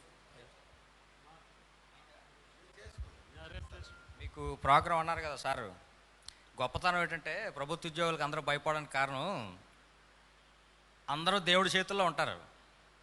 ఇప్పుడు ఈ గుళ్ళు పూజారి చేతిలో ఉంటాయి, పూజారి మా చేతుల్లో ఉన్నారు. ఇప్పుడు మేము చెప్తేనే కానీ గుడి తీయరు, గుడి తీయకపోతే భక్తులకు ఆయనకి కాంటాక్ట్ అవ్వదు. ఎందుకు ఈ సమస్యలన్నీ మాకు? శుభ్రంగా మీరు దేవుడితో డైరెక్ట్ కాంటాక్ట్ అయిపోయింది. మాకేంటి సమస్య? మాకు ఎంత క్రిమినల్స్ కదా మాకు కావాలి. ఇలాగా లింకప్ అయిపోయి ఉన్నానమాట. మేము గవర్నమెంట్ ఎంప్లాయీస్ అయినా మాకు గుడికి వెళ్ళాలనో చర్చికి వెళ్ళాలని ఉంటుంది, అది అవ్వదు. మేము ఎలాగ ఫ్రస్ట్రేషన్ గురై మిమ్మల్ని ఫ్రస్ట్రేషన్ పెట్టే ఇబ్బంది ఎందుకు? అందుకే పూజారులు అందరూ కూడా అట్లీస్ట్ ఈ రకంగానే మనశ్శాంతి పొందమని. ఇంకెక్కడే కదా మనశ్శాంతి దొరికింది ప్రపంచంలో, ఏకైక స్థలం కదా. ఇంక ఇది కూడా మూతపడిపోతే ఒక్కొక్కడు కూడా కక్షలు కార్పణలతో ఉన్నారు. అక్కడ ఆ గుడి ఆ మడి లేక అక్కడ కొట్టుకుంటున్నారు వాళ్ళు. అయితే గొప్పతనం ఏంటంటే వాళ్ళ గురించి కూడా మనం డిస్కషన్ చేసుకున్నాం. ఇంకా గొడవ జరగదు. మరి పాండురంగ మహాత్యంలో ఛత్రపతి శివాజీ యుద్ధానికి వెళ్దామని సైన్యం సరిపోక కూర్చొని ఆలోచిస్తుంటాడు. ఈలోగా విష్ణుదేవుడు వెళ్ళి ఆడితో ఫైట్ చేసి ఓడించాడని రాశాడు అందులో పాండురంగ మహాత్యంలో. ఇప్పుడు కూడా అదే జరిగింది, రాయవలసలో గొడవ ఆగిపోయింది. సార్ థ్యాంక్ యూ సార్, ఈ అవకాశం ఇచ్చినట్టు మీ అందరికి కూడా థ్యాంక్ యూ.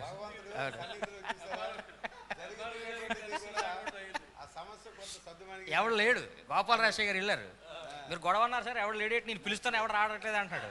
సరే నువ్వు అక్కడ ఉండి మేము వస్తాంలా అని చెప్పి, ఎవరు లేకపోతే బాగోదు కాబట్టి మేము వస్తామని చెప్పాం. దేవుని తాలూకు మందిరంలో ఉండి తీసుకుని ప్రతి మాట ప్రతి ఇది కూడా మనకు మంచిగా చేస్తారు అంతే. కాబట్టి ఇదే నిదర్శనం. కాబట్టి తప్పనిసరిగా అందరూ కూడా మంచి జరగాలి, అందరూ మరింత సర్వీస్ చేయాలని కోరుకుంటున్నాం. Thank you sir, thank you to all of you.